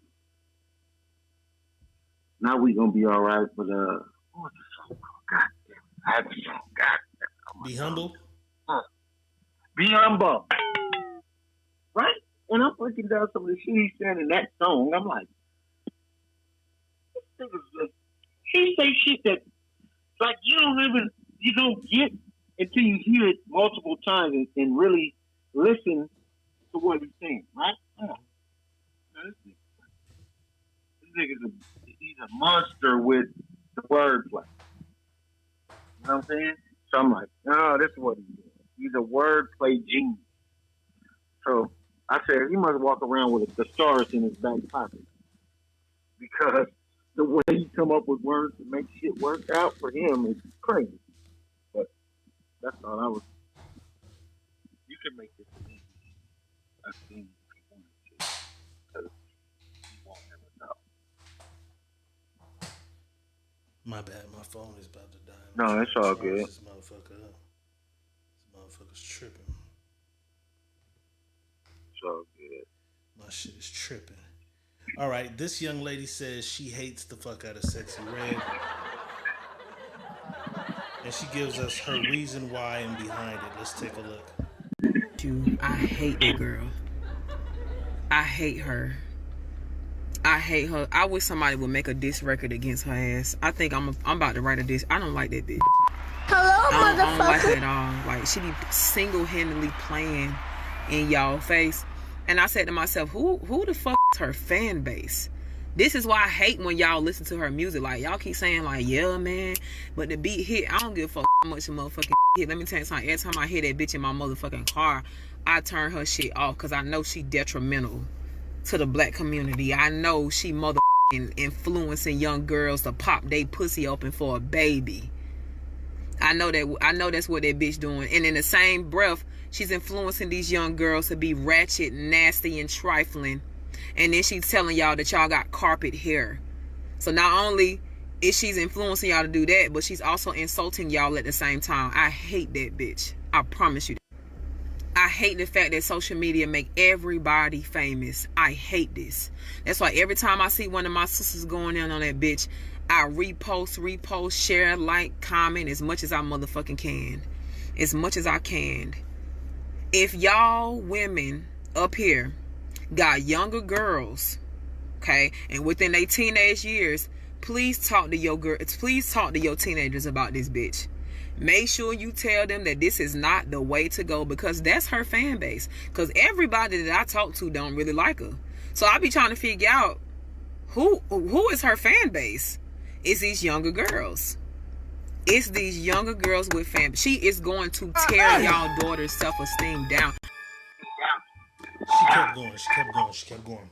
I seen a guy on the internet, Terrence Gangster Williams. He's Birdman brother, disowned brother, because he did snitching and shit and some other shit. But he said something that fucked me up. He said a lot of people say that you're a product of your environment, and he says, nah, the environment is a product of us. We was starving, we was hungry, we robbed, we steal, we killed, we created the environment. And I was like, damn, that's deep. We create the environment. Is the music making the girls the way they are, or is Sexy Red just emulating the shit that the girls have already made? You know what I'm saying? Because they make it seem like the music, because gangster rap and shit, is that shit influencing the hood, or are these niggas coming from that? There was already gangsters before the music. Before the music, right? It was gangsters before the music. And Sexy Red is only doing what they doing already that she see them doing. She only saying, see, that's the thing. And I'm, damn, Terrence, that was great. That was fucking great. Right. He fucked me up with that one too. That was fucking great. That was great. The environment is in us. We make the environment. The environment don't make it. Though. We make the environment. That's fucking true. Because if we all was outside being the way our mamas and daddies told us we need to be, the environment would be different. We would never have, we wouldn't have to worry about the environment being different on our side of the fence. That's crazy. So all this time, we use this product of an environment shit, and we are the environment that's creating the fucking problem. Right. The environment's a product of us. We making the environment. That's fucking. Yeah, he fucked me up with that one. He said he kind of like in the vein of like Charleston White. Charleston White says way more shit I don't like than this guy. But this guy kind of just be saying some real ass shit. And then, you know, he came home, Birdman him disowned him, they won't fuck with him. And they was talking to him and they was like, you home now, you getting all this money for these appearances on podcasts and this, that. Is there anything that'll make you crash out? He said, one of these niggas touch my motherfucking kids, or Birdman or Slim. I'm going back. And he was like, nigga, Birdman and Slim don't even fuck with you. He said, they mad at me. Right. They're my motherfucking brothers. I don't give a fuck about none of that. Yeah, they mad at me. They don't fuck with me. I did what I did or whatever they mad about, and I'm home.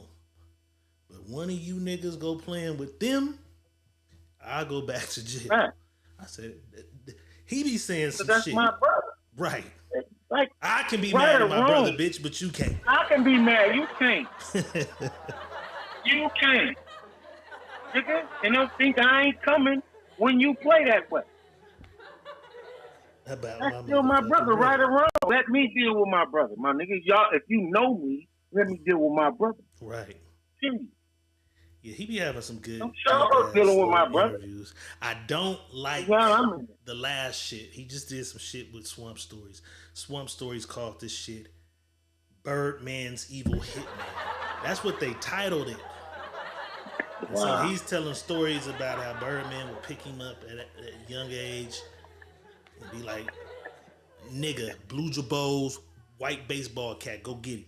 And he say that's how he started his killer career. He's a nigga who, that's crazy we didn't got on this nigga, you know what I'm saying? But he says he's a nigga with like 40 bodies in his career, but he's learned because Birdman was the nigga in Birdman. If you want to watch something, watch Terrence Williams' interview about how he started, because he said he didn't want to sell dope. He never wanted to sell dope because his mama finally got a new boyfriend, and he would send him around there to get the drugs for him, and he seen what it did to him, so he didn't want to do the dope. So he started robbing. So he was a robber, and then from there it was just easier to go shoot niggas for niggas with money.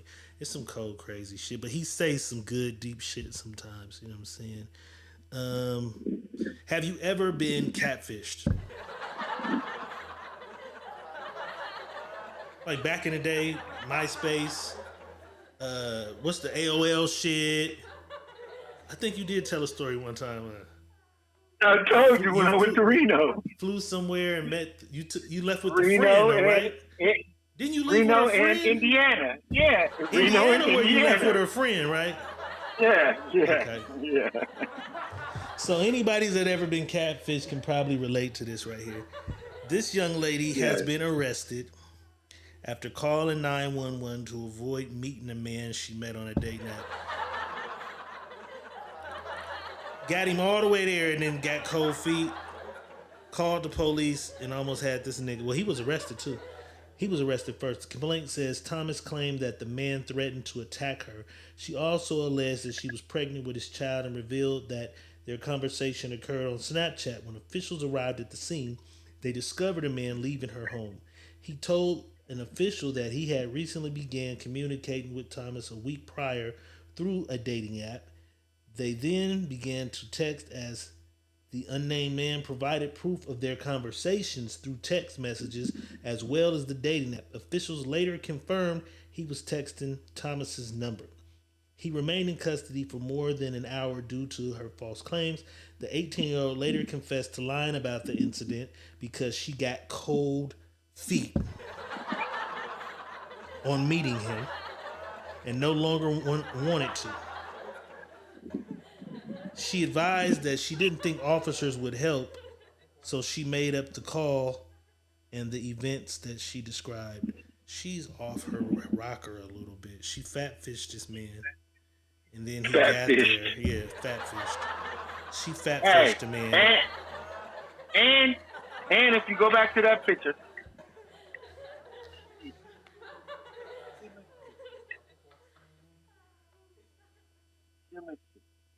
wait, you kind of low. I said. Okay, there you go. Can you hear me? Uh-huh. Can you hear me? I said her mama white and her daddy black. You can tell. You think she got this shit from her mama? You think she got this shit from her mama?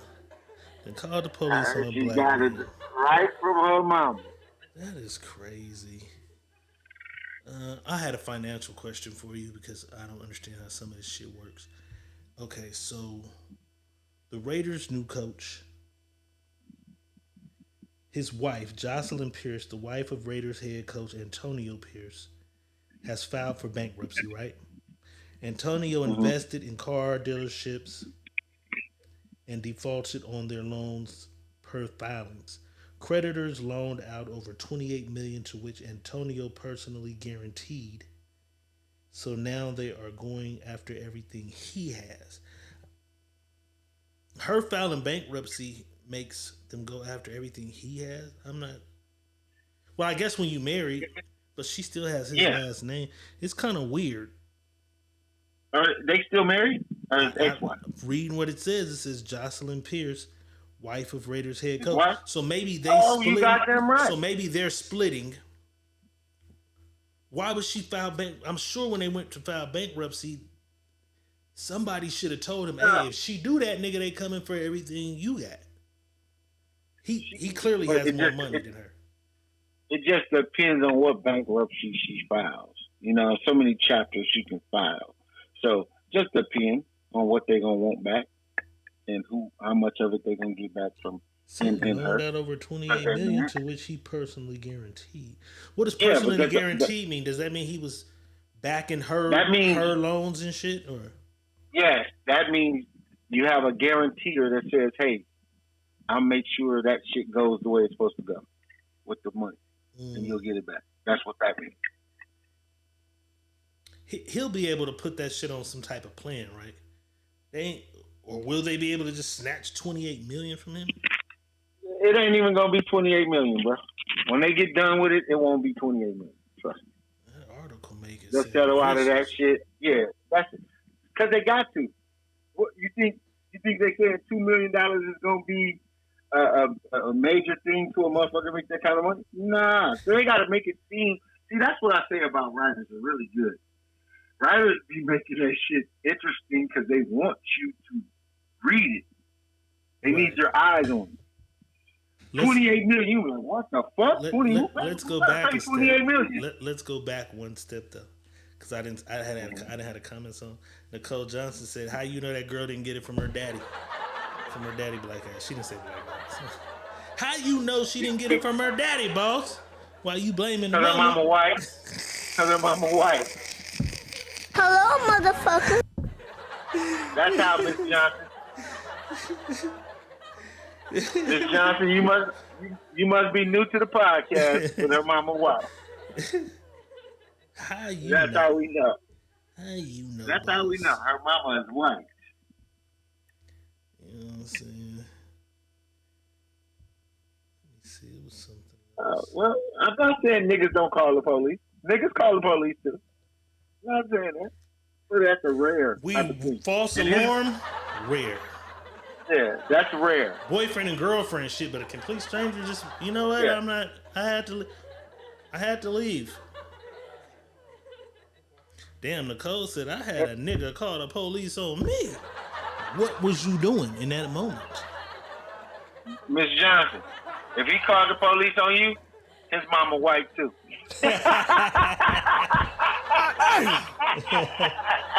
Whoever get the phone first, the other one is going His mama to jail. white. Whoever get the phone first, the mama white. Say mama white. He's just talking shit, Nicole. You don't get it. Yeah, it's all good. She said the nigga called the police. What was you doing though? How many skillets and pots did you throw across the room before he called the police? Because what did he call the police and say you did, Nicole? Everything she did.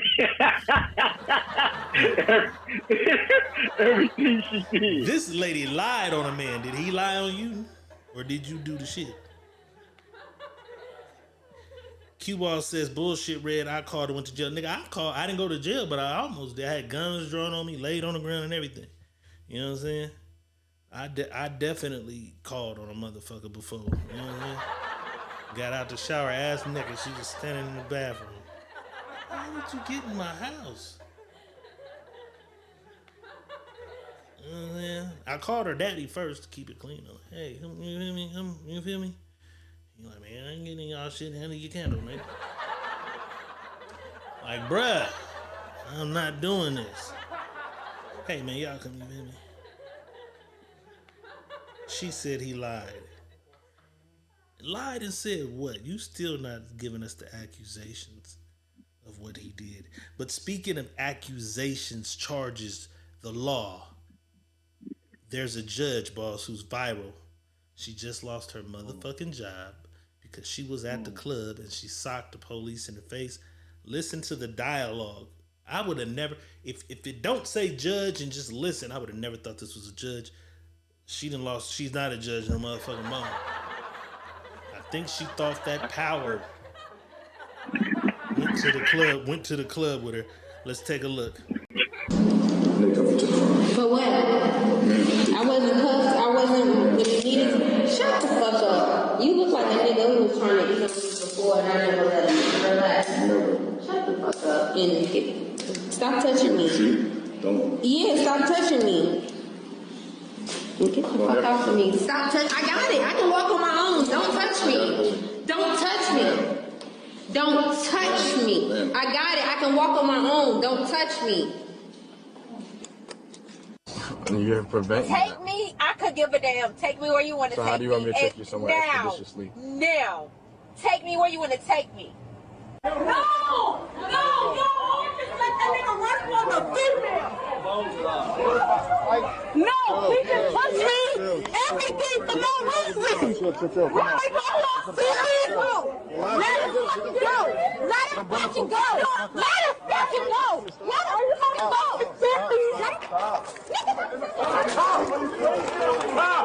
That's a cop!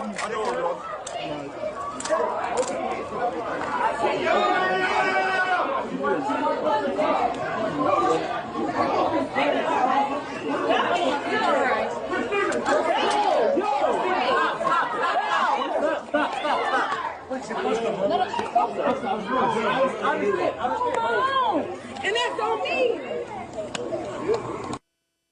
Shit! No, I didn't. No, I don't punch niggas.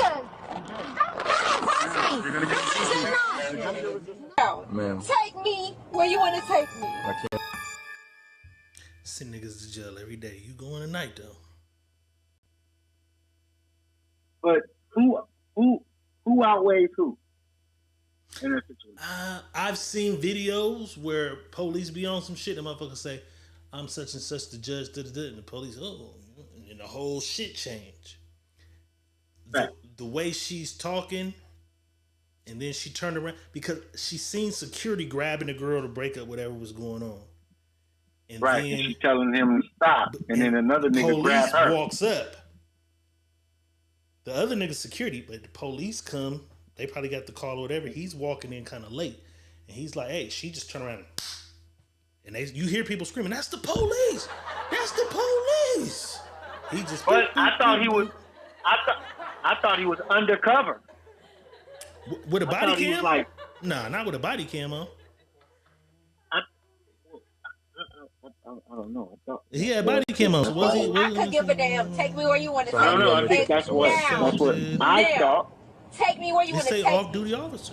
So how do you know he wearing a camera? It said off-duty. That's what I'm saying. Off-duty. So how do I know that you're a fucking police? She thought she socked a regular. It's still an random assault. Nigga. Still an assault though.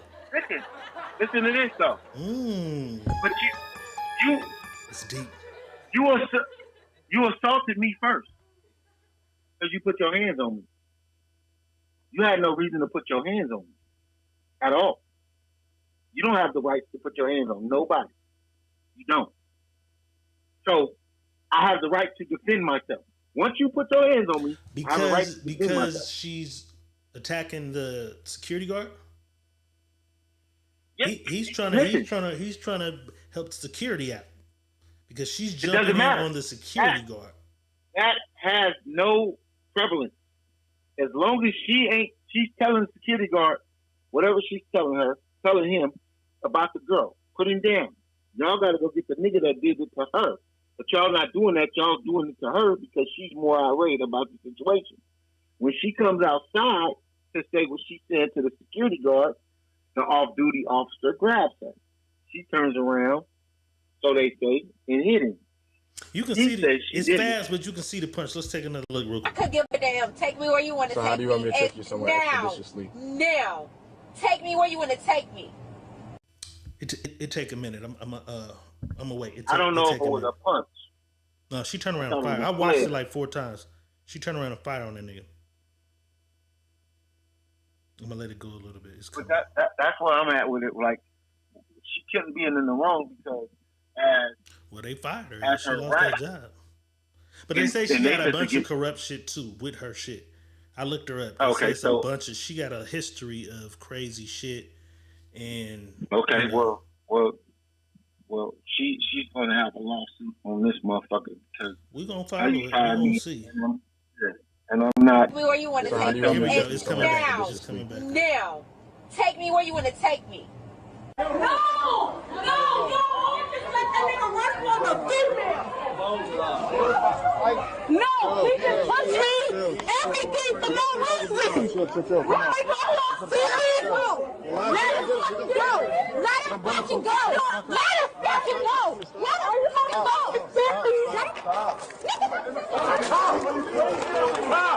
That's a cop.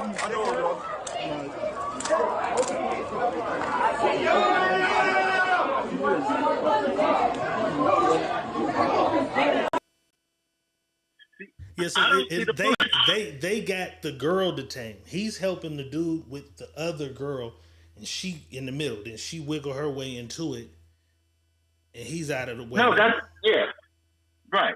I seen that part, but I didn't see the punch. That's what I was looking for, the punch.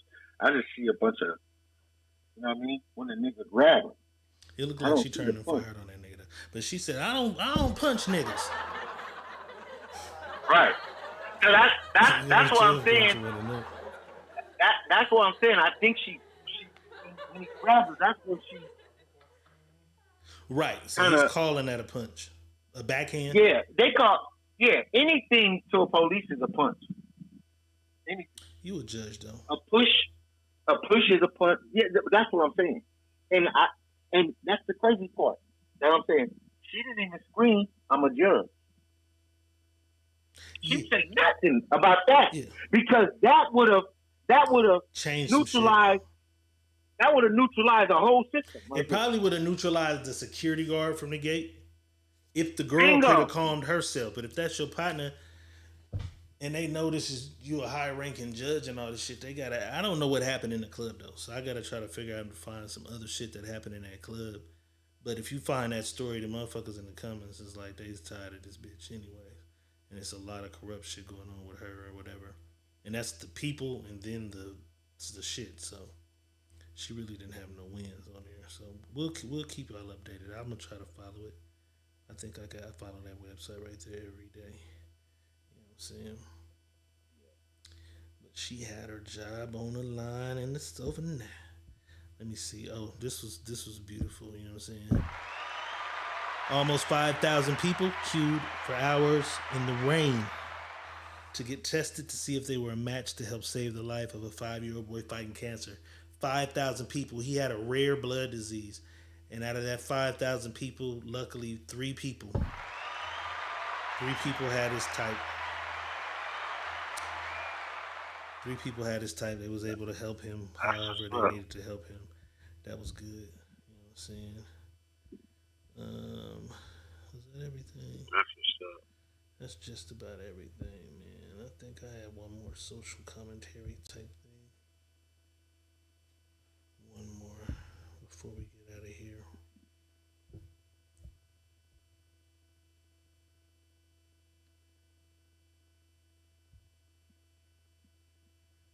It was this lady. This lady says she's dating an amazing man, but it's becoming hard because she doesn't have any friends. And she becomes jealous when she sees him with his friends. Bitches need hobbies. But let's take a look. But a big thing that has got me feeling down lately in life is that I don't have any friends. I'm talking to someone who I think is an amazing man. And I do feel like I could have a future with this person. But I feel like my life is just so incredibly miserable. And to watch the person that I like love and care about, and to watch them be surrounded by people that love them and watch them live the life I want to live almost makes me jealous and hateful. And I know how pathetic that sounds, but it's just hard to watch. It's one thing to watch people on social media hanging out with friends and having plans and living life and being young and doing all the good things that you should do when you're young. But it's a whole different thing when you have someone like that in your life and you're watching it happen like firsthand. You know, you guys are talking, oh, what do you have planned? Oh, you know me, nothing, no friends to go out with, don't really care for my hometown, not much to do here, you know, I don't got nothing. And then they have all these plans with their friends and all these people that care about them. It just hurts. I feel like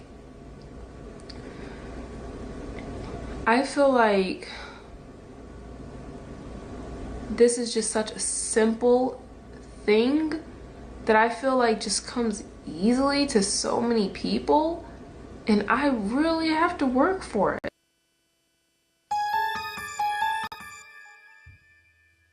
I'm gonna let you give your thoughts on it before I say what I want to say. This is a young lady that's going through a state of depression. A young lady that don't see no outs for herself, and she really don't love herself as much as she thinks she does. And she needs to take more time with herself and really evaluate herself. You know what I'm saying? Like she's in a dark place right now. From a person that deal with shit a lot, I can see she's in a dark place. And she don't know how to get out of it. You know what I mean? Some of these people think that YouTube shit is life, and that shit ain't nothing. Because once you close that motherfucker and turn that motherfucker off, now you got to deal with you and what you really got going on. And it's crazy though, because you said you've been blessed to have somebody who's a great, amazing person to come into your life and care about you. You about to fuck that off.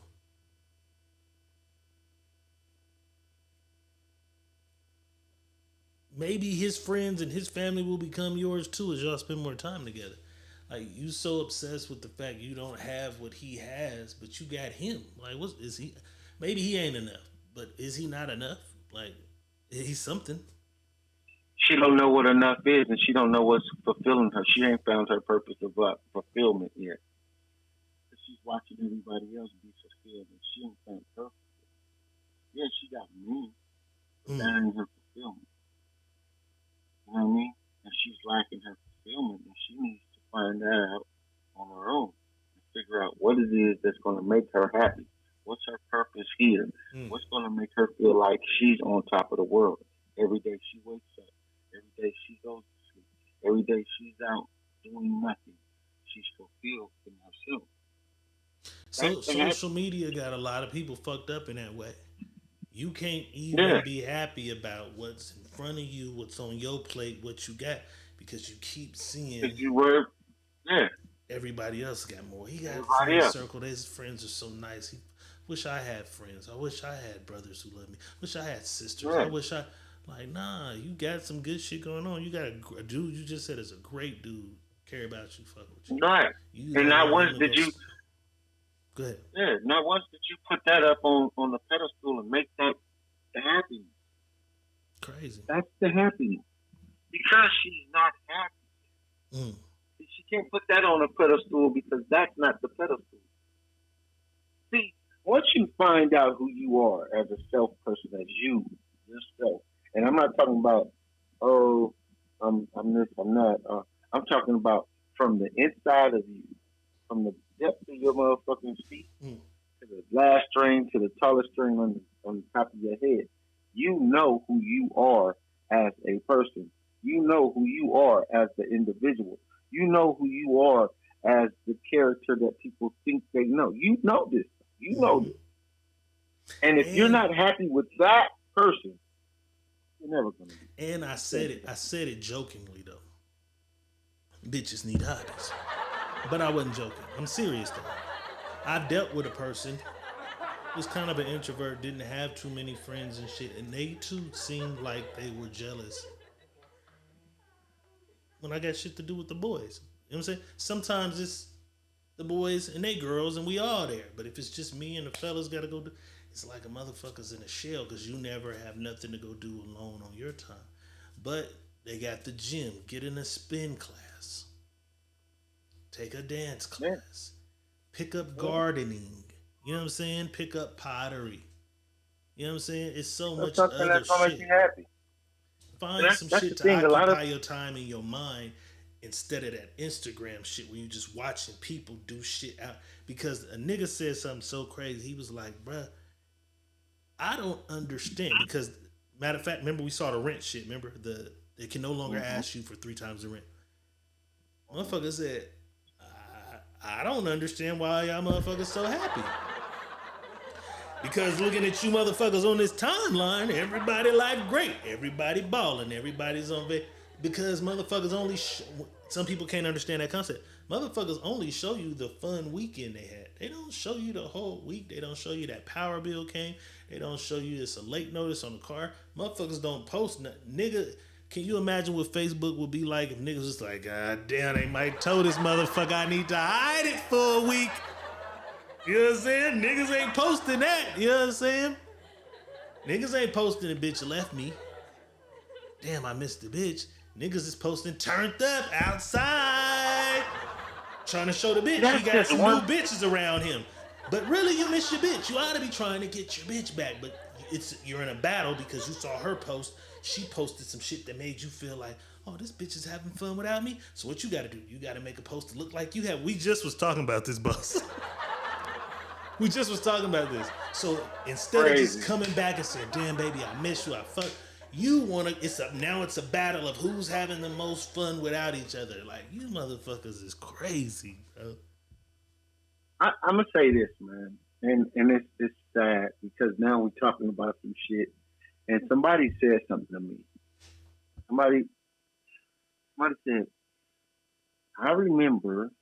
That's what they tell me. They said, I remember niggas used to really be at your neck about shit, and I'm like, well, if they did, I didn't really pay it that much attention because if you know who I am, then you'll understand. I created my own lane. Nobody jumped in my lane with me. Everybody jumped in whatever their lane they thought they can jump in. But I created my own lane for me. So I move at my own pace. And he proceeds to say, "You're the last man standing." I said, "What do you mean by that?" Man, I don't see them niggas doing all this and all that no more. I say, "Bro, stop paying attention to shit. You paying attention to too much shit about what niggas is doing, and now you're bringing that energy over here. To you. I don't. And you never I don't do even that. noticed. I don't. That's why I tell them. So I don't know I'm a this shit. nigga. So I don't never want. even noticed till somebody say, "Oh, that niggas ain't trying to do like it." We catch it. Yeah. We've seen it doing this shit. Doing this shit we doing right now. We've seen it. Right. We've seen the attempts. Great. If it worked for y'all niggas, it worked. But we've seen it. And then when we, even if we don't see it, we'll hear it. Niggas got little things to say or whatever. We just doing what the fuck we want to do that make us happy every goddamn day. That's it. We ain't competing That's with motherfuckers. it. You know what I'm saying? We doing us. I can't. First of all, my biggest competition is no longer here. She's gone. That's what you niggas don't understand. If niggas ever thought I was in any competition with anybody around this motherfucking city, around this globe, I was only in competition with my mother. Because she showed me the shit. I swear to God, when I take time to go to my storage and go get the storage shit out of the storage, I'm going to fuck y'all feel. Y'all going to get her. Y'all going to say, oh, I know why this nigga was like this. She was cutting I'm going to show you something that y'all going to say, what the fuck was that? And this is back in the early 80s. Know what I'm saying? I was never in a competition with niggas around me. But I was only in a competition with my mama. And that's what I said about Bronny. Whether he wants it or not, the world is going to put some shit on him. You know what I'm saying? Right. Even with the Caitlin Clark shit, we all arguing back and forth. Why? She just put her head down, go out there and play her best fucking game, right? She's not online arguing back and forth with she's just playing her game, and we all doing this shit. We putting the expectations on her. We comparing the motherfuckers, like we doing it. And right. That's what motherfuckers is doing for Bronny. But what you motherfuckers got to realize is a nigga doing it for you. It's a nigga outside somewhere doing it for you. And you don't even know. They watching. You know what I'm saying? They watching. Oh, that bitch got a new car. I'm finna get me a motherfucker. What? I've seen it. You know what I'm saying? They doing cool, got a cool car, shit good. This nigga go get a brand new car. Yeah, man, I upgraded, got me a new car, and then a month later, nigga, the last car was cool. Yeah, I had to go get but you didn't want to. You couldn't let this nigga have the 2018 because you had the 2016. You had the topping 2022. You know what I'm saying? Like you don't even. And this nigga, you're gonna drive yourself crazy trying to compete with this nigga. This nigga, he's happy. He loves that motherfucking 2018. He loves it. Yeah. But you're gonna lose your brain trying to compete with a nigga who don't even know you competing with him. Competing. And that's the thing with people, bro. You don't know that you have competition because you're not paying attention to the competition because you don't have the competition that you're competing with. Right. The person that I'm competing with is no longer here. I'm still in competition with the person that's not here. I'm still in competition. You know why? Because that's the matriarch of my family. That set the bar for you. That's the bar. It don't get no better for me and my family than her. And I'm talking about as far as having it, seeing it, and even showing you it. You know what I'm saying? Mm-hmm. People don't understand, like, when I tell people this, and people don't know this, I had to move to Fresno at 8 years old. So if you take my life from the time I was born to 8, listen to me, and I'm going to tell y'all this. From the time I was 2 to 8, I lived like Ricky Schroeder, Silver Spoon. That's how I lived. I lived like that. And I can't front with it. I'm not fronting with you guys. That's how my mom did it for us. I didn't have to go to the store for video games. I had video games in my house. The big video games that you throw the quarters in, I had them in my house. I had pinball machine in my house. I had ColecoVision. Some of y'all don't even know what that is. I had ColecoVision. That was before Atari. I had the shit as a kid. As a kid, my mom was a hustling fool. Feel me? The first car I ever heard talk to you, my mama had it. A Buick. The car's ajar. What the fuck is car talking? Oh, the door's ajar. Yeah. What the fuck is a jar? The door's a door, motherfucker. What you mean the door's ajar? Yeah. Ajar. Yes, it's opening. So when I say this is where I came from. So when I moved to Fresno, California, this was a culture shock for me because I'm living with my aunt, with all of her kids, me and my brother, and my older brother. So it was a shock because I'm like, I'm sharing a room.